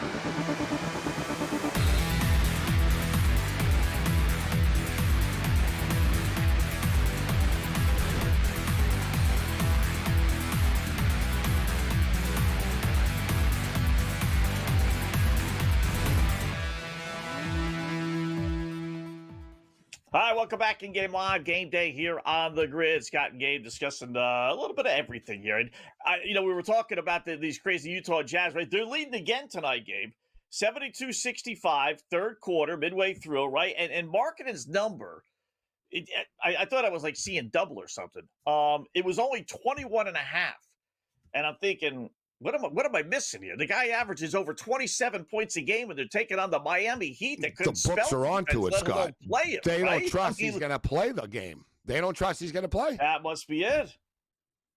You're betting on it? You got to believe, all right, are they going to leave him in the fourth quarter? They don't want to win, so why will they? And he's been paid, I imagine, Scott, because he gets his stats. Like, it would piss a guy off in the NBA if you told him, no, like, dude, it's all about stats. Right. So, like, they must tell him, like, before. He must, like, Danny Ainge must have sat down with him and said, listen, get yours, have some fun, put your numbers up, but we're pulling you. We're going to pull you, like, after the third quarter, like, late in the third. We're going to pull you. You're not going back out there. There's 30 games left in the season, Gabe. 30. Like, I've seen that stuff happen in the final couple of weeks when these teams were all kind of back. Like, why would you want to pay for this if you're in Utah? Like, if you're like, I'm not even going to see, like, it's bad. Like, you know what I mean? They have a serious problem, Scott. Scott, I've talked about it. I know you're not a fan of his. Seems like a nice guy, but that's his problem. Yeah. He's the substitute teacher, right? But he's the substitute teacher. It's like that movie, one of the Belushis. There's always movies. Substitute teacher in the hood type thing. Yeah. He's lost control. Like, you know what I mean? like this. So it's basically like there's no turning back. He has no control over the players. The owners don't fear him. No. Ballmer got caught paying Kawhi under the table. Nobody cares. Like, no, you know what I mean? Like, what constitutes anything? And it's like, oh, like they're big, like, oh, he wags his finger at you, like, oh, no more benching and no more tanking. Oh, you're fined $250,000, the team. Yeah, because an NBA team that's worth $8 billion cares that it got fined $250K. Right. You know what I mean? Like, you know what I mean? Like, it's like, take draft picks away. You know what I mean? Like, I'll give him credit. He's tried a little. Remember, he tried that thing with the MVP. He said, all right, that was a good one. I like that one. Yes. He said, all right, you bastards not winning the MVP or any awards unless you play like at least. And he was being nice. 65 games. He's like, 65 of 82 games. You got to play.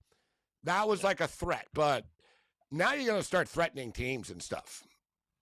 Or have relegation. I don't know. You got to come up with something because this league's going to hell in a handbasket. It is. I told you, Scott, when Tim Ledger's the number one, like, ESPN basketball analyst or color commentary, and he said that 90% of the league is unwatchable, that's not good. That's not good. He's just telling it like it is. You know what I mean? And that doesn't help matters when the number one guy coming into your league is already acting that way, too, with Peterson. So, by the way, did you see the story with NIL? I somehow missed it. So what, the Alabama player? The kid that came back from the G League and all this? No, something worse than that. So he was told today, by the way, just for the record, because I was wondering about it, just today they announced they're really messing with this kid. And I think it's dumb, whatever. I don't think he should be allowed to play in college anymore. The kid played in the G League, just so we'll get to Scott. But, like, this kid, he played in the G League. He's back in in college, but people are fighting it and suing, and everyone's going head to head about how he should be allowed. He's not allowed. So he actually played. He's been playing for the last couple of weeks for Alabama, and the sky didn't fall, but whatever. He is good. When you see him, it's like, yeah, dude, like, you shouldn't be here. It's like, dude, you've been gone. Like, you can't come back. But anyways, the NCAA shut him down today. So I was just going to say that. So Alabama lost him. So for Alabama future bettors, it does hurt their team because the kid is good. But what's the crazy NIL story? All right. So last year, Arkansas became the first state, Gabe, to make NIL money non-taxable. So if you go to Arkansas and just say you get $1 million NIL deal, you don't have to pay state taxes on that. 5 other states, Georgia, Illinois, Louisiana, South Carolina, and New Jersey, are considering doing the same thing. And that Mississippi, Kentucky, Missouri are working on similar deals. I mean, it is like nuts. So- By the way, all these so they- all these states, except for 2, are SEC teams, right? You know, So there's a reason. Isn't there something socially wrong with this, Scott? I'm just going to throw it out here. It's nuts. Like in a sense of like people complain about people getting food stamps and oh my God, like people complain about all these things. But for the power of your school doing well, you're gonna like They're willing to look the other roll way. over. You're gonna roll over, right? You're gonna roll over. But you're gonna It's take just- some kid's yogurt away. You know, like really, Yeah. okay, like really, this is what you. But you know, if they don't hide it, they don't hide it. They And don't that's just hide it, at facts. least. I'm not. You know, this is just facts. Scott. Like, look at the state of Louisiana. They have the lowest literacy rate in America, bro. They can't read. Okay, like just point blank. They can't read in schools. I've been there. They're living in like whatever. Like it's not a high quality of life, Scott. They're paying like $90 million of state funds to coaches that don't even coach there anymore. They don't even coach. And now they're going to tell Like, when the it kids, comes you to don't have to pay kids and like poverty, state it's like, taxes. oh, screw you. Oh, Lane Kiffin. Oh, sure. Here's 80 mil. Like, oh, Brian Kelly. Here's 50 million to go away. We're still paying Ed Orgeron 20 mil. Like, it's insanity, bro. And now you said you're going to roll over? And now Just the kids drop don't even taxes have for to pay everybody. state That's taxes. my policy. If I was running, screw the tax for everybody. Let everybody keep their money. Point blank. Yeah. That's Let it. everybody keep their money. Nuts. You keep on thinking you've heard the worst with NIL in college, right? Okay, it can't be worse than it. Can't get worse than it. Can't. And then you read a story like Scott, that. they stole money from welfare and disabled people to build a volleyball court in southern Mississippi with Brett Favre. Scott. Brett Favre. The lowest yeah. of the low is like, it's never too low. It's never too low. Oh, man. It's just nuts. I don't know what sports are going to be like 5 years from now. Literally, then forget about like 10, 15, right? 5 years It can't from now. sustain itself. I know You got people Giannis sound, oh, it getting- can, but it can't. Like, what are you going to pay Giannis some quarterback buying $200 into- million a year in college? I don't know. Mark Zitto coming up in a couple minutes.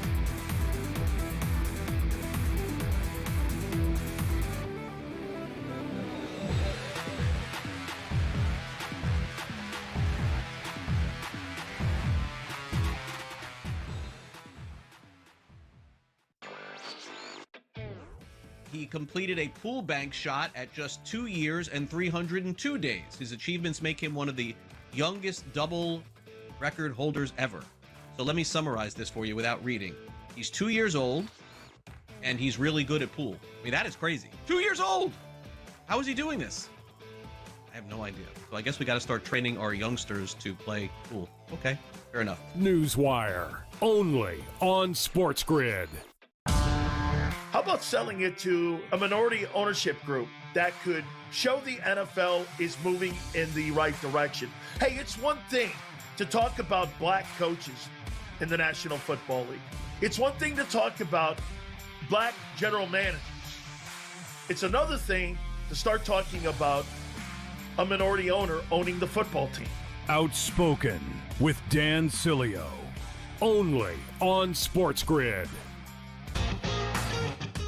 Gosh, I really do like the storylines with these open field events. Like I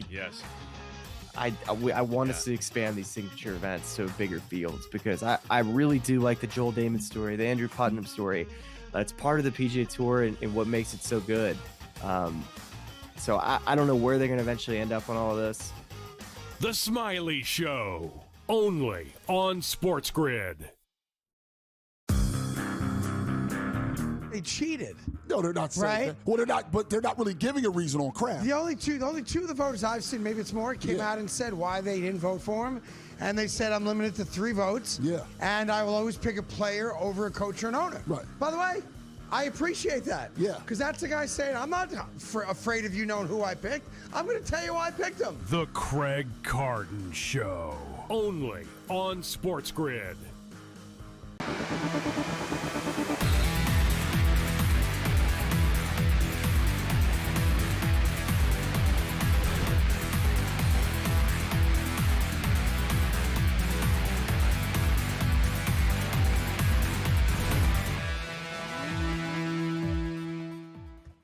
welcome back in Game Live. Game Day here on the grid. Scott and Gabe, hour number 2. We got a little NBA, little NHL, I was going to say NBA and NCAA basketball. So we got a big game underway. I still got NHL players, again. Scott.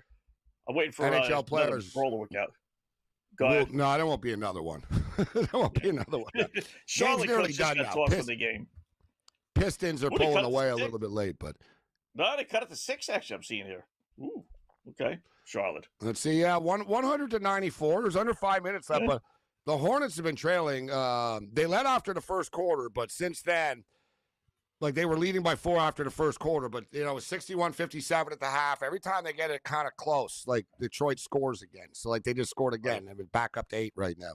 Charlotte aren't great defensively. It's been a nice run for them. I knew the bubble was going to burst at some point, but you have to ride the wave, right? 17-13 early for Arizona here. But yeah, NHL is off.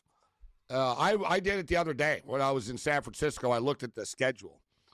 And I was looking, I was like, where's the NHL? And I was like, oh, yeah, they're gone. That's right. It's like, they're gone. Oh, that's right. They're gone for 3 weeks. So, yeah, no NHL, but hockey will be back. They're playing women's hockey, which is cool. The times are weird, though. It's in the middle of the night or it's earlier in the day, in the morning, etc. But men's hockey will be back on Thursday, Wednesday night, Thursday. And that'll be cool. It's going to be intense as hell for like 10 days, right? For like NHL hockey fans will feel that, right? Like that's going to be an intense tournament. And for the record, they got there on Sunday. So not everybody, I know the U.S. and Canada did. And they were there, so they watched the Super Bowl in Italy. But interesting reports from just the initial reports from their opening practice. They both got 90 minutes. Each team got 90 minutes of practice time on the ice, which is sitting on a nice little chunk. And the USA didn't do anything for 90 minutes. They skated around and just slapped pucks around and joked around and talked to each other. And, like, it was like a casual whatever. Like, they didn't do anything. And Canada went, like, training camp style. They said Canada was, like, super intense. Like, they were surprised. Like, for a first, they were right off the plane. They went right to the rink. And John Cooper ran them through the ringer. Like, they practiced, like, for a hard 90 minutes. They had little meetings. They went over things over and over. Like, they basically said it was a mini training camp. And the Canada were all business. And, as this, people can talk about Canada's goaltending. It's going to be Bennington, Scott. So that's the key here. Wow. It's going to be Bennington. That's going to be the question mark, right? But Bennington played well in the Four Nations. They're counting on him playing well again. For the record, the second-string goalie on Team Canada has been, at least in their first practice, was Darcy Kemper of the LA Kings. So if Bennington stumbles, it looks like it'll be Darcy Kemper who would be the goalie instead of Logan Thompson. I find of that the Washington even Capitals. more amazing than Bennington starting. Like, I kind of figured he would get the start. Darcy Kemper? Really? Kemper's good. Darcy Kemper's good. But I think Thompson's not 100% right now, as far as his health is concerned. So I'm not, like, claiming, Thompson's the third stringer, but there's got to be a third stringer. But that's the one position, Scott, that Canada's not deep in. Like, if you look at their team, it's insane. Like, their lineup is insane. Oh, I know. Canada. It's like it's an all-star. I could go over their lines that they had in practice. Yeah. Bro, they have Macklin Celebrini, Connor McDavid, and Tom Wilson on one line together. That's going to be a fun line. So you can have McDavid and Celebrini flying around, and then Tom Wilson knocking bodies over and stuff. They're Canada's lines. USA lines are fun too, but I'm not a big fan of the U.S. lines, to be honest. They're good. I'm not in love with them either. They're good. Yeah, they're good. Yeah, but like when you look at it, it's like, you're good, but I don't understand the mix-up. Like, number one, I'll throw it out here for the U.S., Scott. If I was the U.S., I would not have the Tkachuk brothers together. Right. They both bring so much energy, and they're both so good. You got to split them up. Like, if you look at, like, Canada, like, we split up Connor McDavid, Nate McKinnon, and Crosby. It'd be easy to say, oh, dear God. Like, and once in a while they did it. They'll do it on the power play once in a while just to show off, where it's like, holy crap. They've got Cale Makar, Sidney Crosby, Nate McKinnon, and Connor McDavid on the ice right now. Right? Like, they can freak you out with this, but I don't understand, for the love of God, How is Austin Matthews the captain of Team America? Seriously. Yeah, with He's Kachuk and soft. everybody on that team. Yeah. You got the Kachuk, man. Dude, Matthew Kachuk is a 2-time Stanley Cup champion. He's like your total, like, captain type. Like, he starts fights. He's a jerk. That's what captains do. I don't understand it. Mark Zitto coming up next.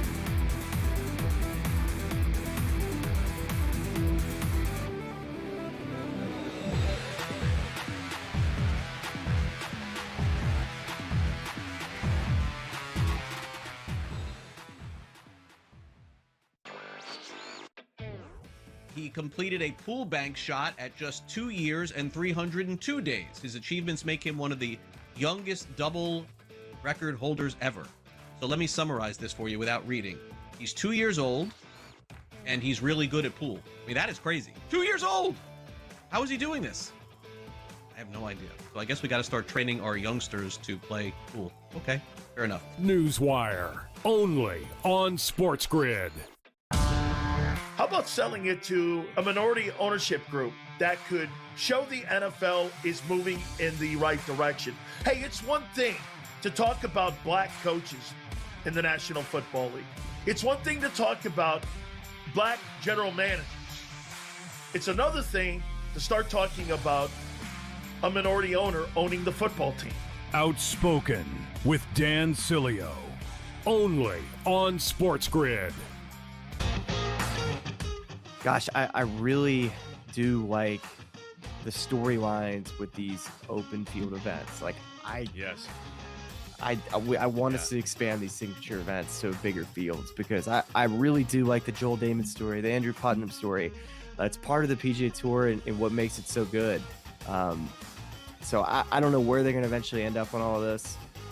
The Smiley Show, only on SportsGrid. They cheated. No, they're not saying that. Well, they're not, but they're not really giving a reason on crap. The only two of the voters I've seen, maybe it's more, came out and said why they didn't vote for him. And they said, I'm limited to 3 votes. Yeah. And I will always pick a player over a coach or an owner. Right. By the way, I appreciate that. Yeah. Because that's the guy saying, I'm not afraid of you knowing who I picked. I'm going to tell you why I picked him. The Craig Carton Show, only on SportsGrid.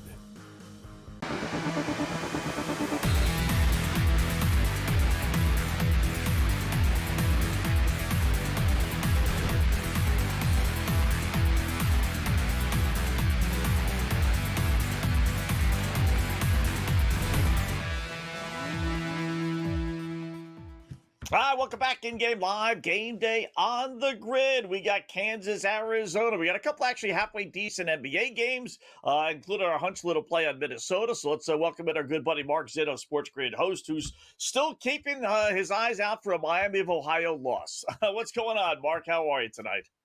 Gentlemen, well, doing very well. We're actually trying to avoid right now an Arizona loss more than anything else, the other undefeated team in the country here.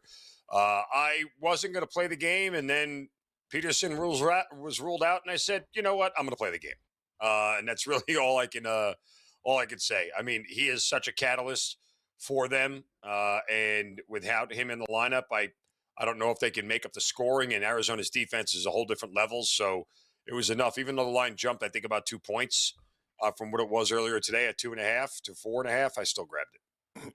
You could argue, and I said at the time when it broke, he's worth more than 2 points, too. But the thing is, I get it. It's at Kansas. They can't overreact too much. They can't make Arizona 6.5, 7.5. But one thing, he is and he isn't. If there's a positive for Kansas, guys, it's that they're used to playing without him. Let's be real. Right? Yeah. Like, he's only been there half the time. So it's not like, well, he's never here. Like, we're not used to playing without him. They are. It should be close all game. I figure Arizona. I jumped in on Arizona on money line in a parlay, but higher scoring guys so far. The in-game total is 162.5 right now, and it closed at 151.5. I tell you that I think that may slow down a little bit as they get deeper into the game without Peterson. It should. The shot making won't be as crisp, theoretically, right? The shot making won't be as crisp for Kansas down the stretch without him. I tell you, big picture with this. Yeah, big picture with this. If they lose this game, I neither of us live in Kansas, but I can't help but think the Kansas crowd is just going to be so negative on this guy. Like they probably are already. They got to be fed up to here with him, right? And now he pulls out because he's sick, not because of an injury, not, hey, listen, I can't start. Maybe I'll try and get in there second half. I mean, he tells the world he can't play at all. I mean, I don't know. I just wonder what the fan base's patience level is. I've been saying it for weeks. There's red flags. Like there's just thing is, if you're Bill Self, you can't rip them because you're not going to get the next one and done moving forward. Right. So you know what? You want to dance with the devil and bring in these mega superstar players, you're at their mercy. We see it in college football all the time. Yeah, and that's, as you said, that's a dangerous part of it. And whether we like it or not, some players, some young college athletes get to call their shots sometimes, and he's one of them. I've seen every Michigan football game since like 1977. I've never seen Michigan players fight with each other on the sideline until this year. And it was all kids that were all NIL, like, brought in. You know what I mean? That weren't on the team before. Like, I've said it before, like, they don't care about your program. Like, Darren Peterson doesn't care. Like, he's not like, oh, I've always dreamed about being a Jayhawks. Like, no, they paid him the money. He's there. Like, and he also knows I'm going to be the number 1 or number 2 pick in the NBA draft no matter what happens here. Right? And you lose control. Like you said, you want to rip the kid. All right, then, all right, the next star player will be, he rips you. Like, it's, what the way it is, Mark. Right. It's like I said, the kids are running things now. Yeah, no, to say the least. And Bryson Tiller seems to be off to a hot start here for Kansas tonight. 14 points. Yeah. The one guy I don't take. Right. Yeah, I know. You listed about 3 others, right?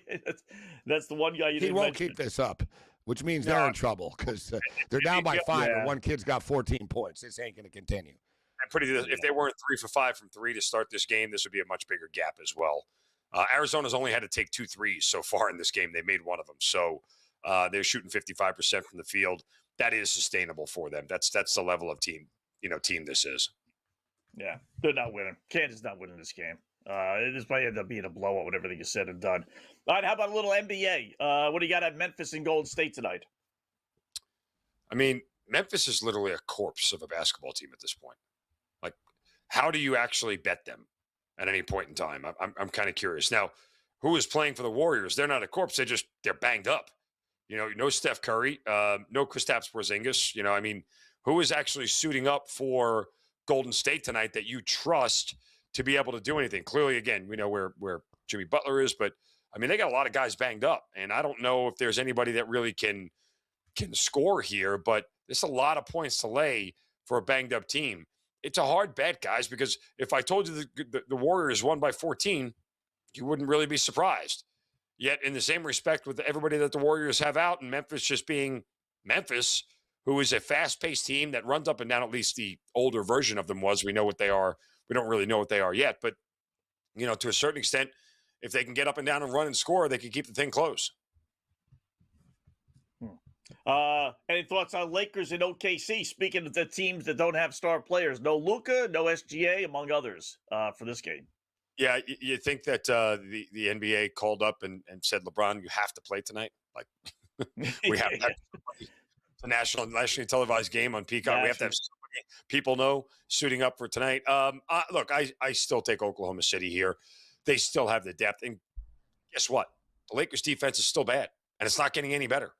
And I don't see it getting any better at this point in time. I mean, naturally the inclination would be to take the under here, guys, but I don't know, even at 221, like I almost looked at it too and said, just take Oklahoma City's team total over and that 116 range, whatever it is, kind of deal and live with it, because I think the Lakers defense is bad enough to continue to give up points at a rate where even the subs, the backups for a deep team like Oklahoma City should be effective enough.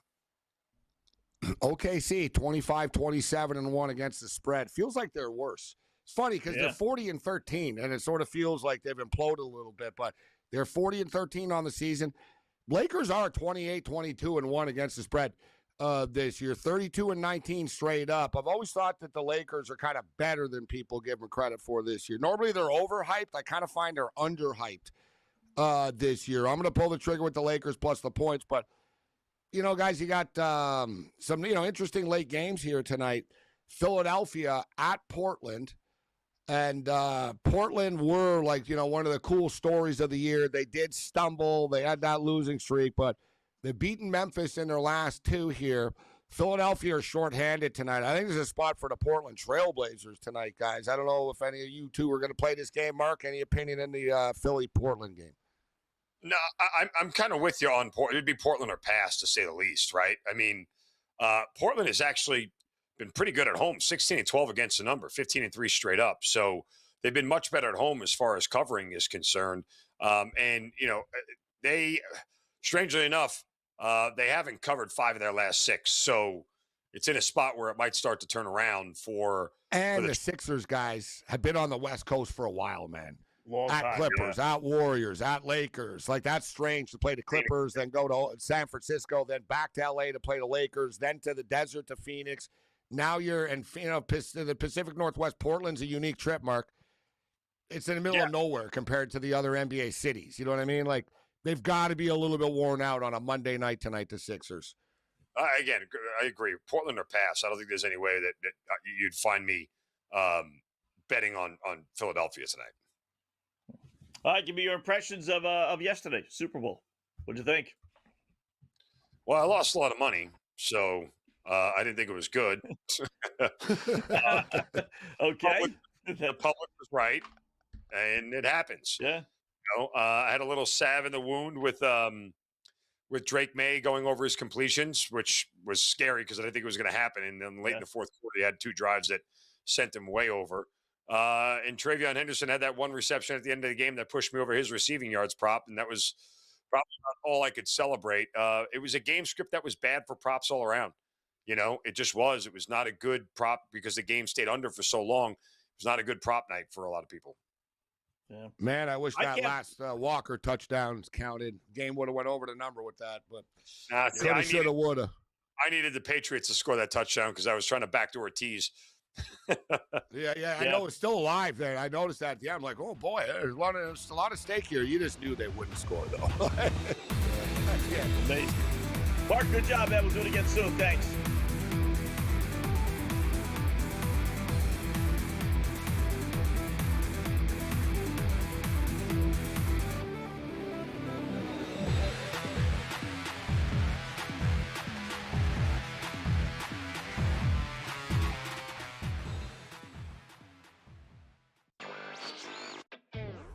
He completed a pool bank shot at just 2 years and 302 days. His achievements make him one of the youngest double record holders ever. So let me summarize this for you without reading. He's 2 years old, and he's really good at pool. I mean, that is crazy. 2 years old! How is he doing this? I have no idea. So I guess we got to start training our youngsters to play pool. Okay, fair enough. Newswire, only on SportsGrid. How about selling it to a minority ownership group that could show the NFL is moving in the right direction? Hey, it's one thing to talk about black coaches in the National Football League. It's one thing to talk about black general managers. It's another thing to start talking about a minority owner owning the football team. Outspoken with Dan Cilio, only on SportsGrid. Gosh, I really do like the storylines with these open field events. I want us to expand these signature events to bigger fields because I really do like the Joel Damon story, the Andrew Putnam story. It's part of the PGA Tour and what makes it so good. So I don't know where they're going to eventually end up on all of this. The Smiley Show, only on SportsGrid. They cheated. No, they're not saying that. Well, they're not, but they're not really giving a reason on crap. The only two of the voters I've seen, maybe it's more, came out and said why they didn't vote for him. And they said, I'm limited to 3 votes. Yeah. And I will always pick a player over a coach or an owner. Right. By the way, I appreciate that. Yeah. Because that's the guy saying, I'm not afraid of you knowing who I picked. I'm going to tell you why I picked him. The Craig Carton Show, only on SportsGrid.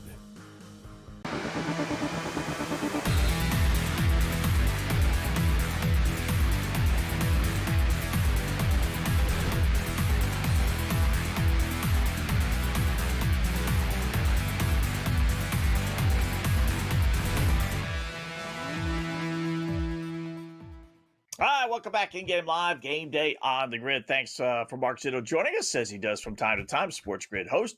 So a couple little college basketball updates. St. John's did win in overtime. So did Yale. Believe it or not, I shouldn't say believe it or not, but so 18-4, holding out hopes for maybe an at-large bid. I kind of doubt it, but they win 87-81 over Howard. Big rivalry matchup there. And then the Johnnies prevailed. What'd they win? 87-82 in overtime. So Rick Pitino beats his son. So he gets a 5-point win, but non-cover. Louisville and NC State did go over. I thought they would slow it down, but no, 118-77. Ended up 195 points. So that little hunch play on the under 188 or 186, blew by that one for sure. Got Northern Iowa, Murray State coming up here. I do like the Murray State in that one.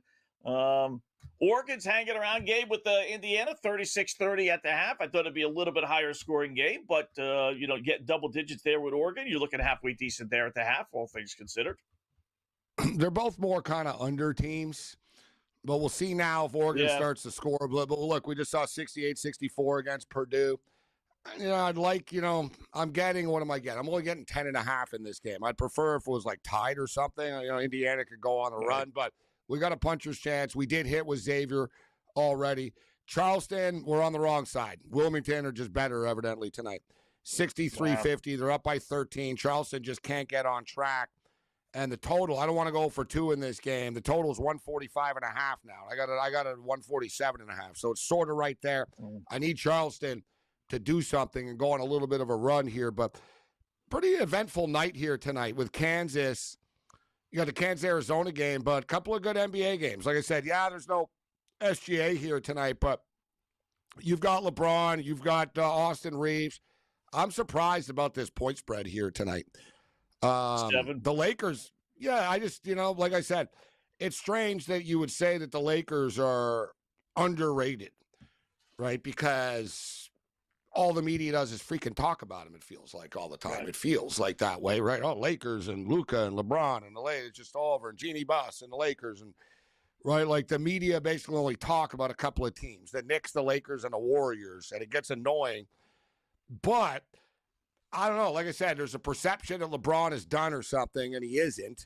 And there seems to be a perception that the Lakers are flawed, right? When they get into the playoffs, they'll have a problem, playing defense. But they're also, you'll have a problem stopping them, Scott, as well, right? Yeah. It's not easy to stop Luka. It's not easy to stop LeBron. It's not easy. LeBron gets calls. Luka gets calls. Austin Reeves is good, right? Austin Reeves is a free agent, too. So he's playing for big money here. There won't be an easy team to deal with. Like, they're going to be in the, I'll tell you what, they can compete in the Western Conference, Scott. I'm not saying the Lakers are going to win the championship, but like, they're 32-19. Like, people sort of treat them like they're like a 500 team. Like, don't you think it's the point spread's too high? You have no SGA. I get it. The Luka's not there, but like I said, they're used to playing without Luka. He wasn't on the team before. So I don't really have a problem with it. I'm taking the Lakers plus the points tonight. I'll tell you, don't let me down, LA. I just bigged you up. I'd even go Reeves. He very quietly is averaging 26 points a game. Like, listen, it's 2026. Everybody could average 20, right, if they want to. But 26 is a pretty good number. That's like, wow. I know he's been out quite a bit. Don't get me wrong. But that's like on the open but he's market, not injury prone, at least. Like, he just had an injury, and he's back. So it's not like he's always hurt or anything like that. Like, he plays. There's got to be some team that's going to open up the bankroll for him, right? Yeah. He looks goofy with the headband and everything, slow white guy, but, actually he's he's a baller. Decent. Yeah. No, he's proven himself now that, he's a baller. He's going to get pretty much a max deal. I think the Lakers want to keep him, though. Oh, the thing I don't is, know why they would. So the Lakers want to keep him, and LeBron moves on. And LeBron makes a hell of a lot of money. LeBron's underpaid. That's another thing that's crazy to say, but he is underpaid. When you consider what LeBron does and how much money he makes, people like LeBron shouldn't make the same amount of money as Devin Booker or, you know what I mean? Like, the NBA system is very weird and flawed. Like, like DeMar DeRozan makes as much as LeBron does. Yeah. You know what I mean? Like, once you get to this sort of star thing, you all get the same amount of money. right? Like DeMar DeRozan's good, but you're not Giannis. You don't Giannis should be getting $90 million a year. And you're getting 50. But, I'm a max player, and, there might be, I get 52 and you get 61 or whatever, but, they're all in the same ballpark. They're all the same ballpark, LeBron, LeBron really is worth more money for what he brings. So, I don't even know. What's LeBron's salary right now, technically, this year on the books for the Lakers? My guess is 60. Yeah, I'm going to say 58 to what's the max? 60? LeBron contract. Depending on how many years you've been with a team.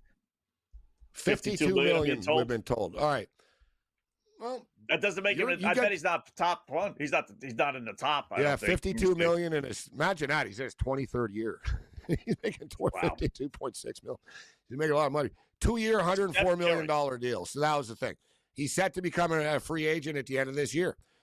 This is it for him with the Lakers. He will not be a Laker next year. He ain't retiring. You and I agree. He's too vain. Yeah. He's doing the retirement tour. He wants to wave, and you know what I mean? He's doing the retirement tour. He wants us all to bow down on the way out. And I'll give him his props. I'll go see him one last time on the way out. You know what I mean? I'll give him his props, but we all know this. It won't be with the Lakers. If you're thinking about it, if you're the Lakers, Scott, you got Austin Reeves, you pay him. You got Luka, you pay him. And now you got a big max, LeBron type money to pay another star to bring in here. The only problem is, or you're smart and you sign three really good players with the money. People don't want to play with Luka Doncic. And I'm telling you, I've told people this, and you're going to see. I'm not even sure Reeves is going to want to hang around. He has the ball all the time. He walks it up the court. He doesn't play defense. You'll notice, Scott, a lot of star players in the league who have ever said, I love playing with this guy. No one ever stays with him. Right. No one ever stays with him. You think about the players they actually had in Dallas, whether him and they're Brunson all gone. And Porzingis. You figure him and Porzingis would get along. And Porzingis was no, we just don't mesh. So we don't mesh, no. Porzingis doesn't not need the ball. Personally, but on the court. On the court. Yeah, right. I'm not saying he's a bad guy, but on the court, they don't mesh. We'll close up shop with the late pick.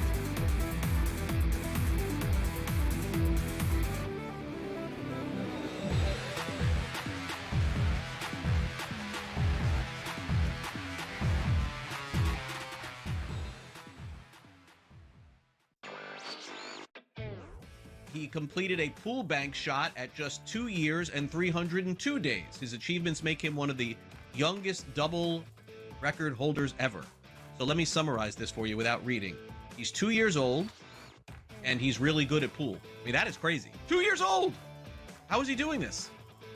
I have no idea. So I guess we got to start training our youngsters to play pool. Okay, fair enough. Newswire, only on SportsGrid. How about selling it to a minority ownership group that could show the NFL is moving in the right direction? Hey, it's one thing to talk about black coaches in the National Football League. It's one thing to talk about black general managers. It's another thing to start talking about a minority owner owning the football team. Outspoken with Dan Cilio, only on SportsGrid. Gosh, I really do like the storylines with these open field events. I want us to expand these signature events to bigger fields because I really do like the Joel Damon story, the Andrew Putnam story. It's part of the PGA Tour and what makes it so good. So I don't know where they're going to eventually end up on all of this. The Smiley Show, only on SportsGrid. They cheated. No, they're not saying that. Well, they're not, but they're not really giving a reason on crap. The only two of the voters I've seen, maybe it's more, came out and said why they didn't vote for him. And they said, I'm limited to 3 votes. Yeah. And I will always pick a player over a coach or an owner. Right. By the way, I appreciate that. Yeah. Because that's the guy saying, I'm not afraid of you knowing who I picked. I'm going to tell you why I picked him. The Craig Carton Show, only on SportsGrid.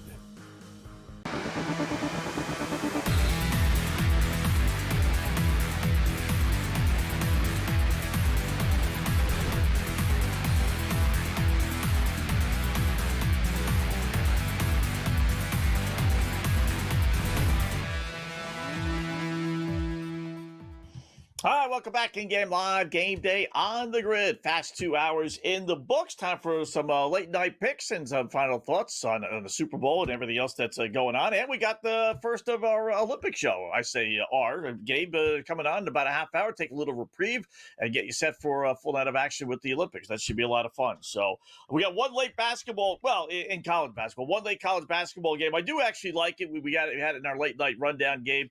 I do like Murray State laying 4.5 at home against Northern Iowa. Northern Iowa, good basketball program. Not great, but real solid, but not quite this year. Little off this year. It used to Murray be State really have good. to be decent. Yeah, it used to be real. They used to be a defensive juggernaut. Remember, they used to hold you to like 50 points and stuff. Yeah, they used to be really good. They were involved in a game, I don't even remember, against Texas A&M about, about 10 years ago, where they blew a 10-point lead with like 50 seconds left. Yeah, I'll never NCAA tournament. Yeah, I'll never forget that. Because I was all over Northern Iowa. It's like, actually, off the top of my head, I think it was it like 12 or 13 with like a minute and 10 seconds left or something. They were down by like 13 points and somehow won Texas A&M. Yeah, crazy. So I do like that. I got the Lakers. I think you're on them as well. I'll take my chances. I'll play Reeves over his point total. Nothing wrong with that. And I'll stay away from the Philadelphia-Portland one. We were playing Portland there for a little while. Then they kind of hit a little bit of a rut here. And Philadelphia's been on this long West Coast trip, so I don't have any really faith in them. Although they're playing good ball, 6-1 their last 7. So they're actually doing halfway decent. I like to see their lineup here. We got a couple minutes. I'll get the Sixers lineup here. I think they're a little shorthanded tonight. And Portland were on a nice run. They weren't going to, they were hot. They were the hottest team in the league, actually, for like a month, Portland. They went like 13-4 in a month.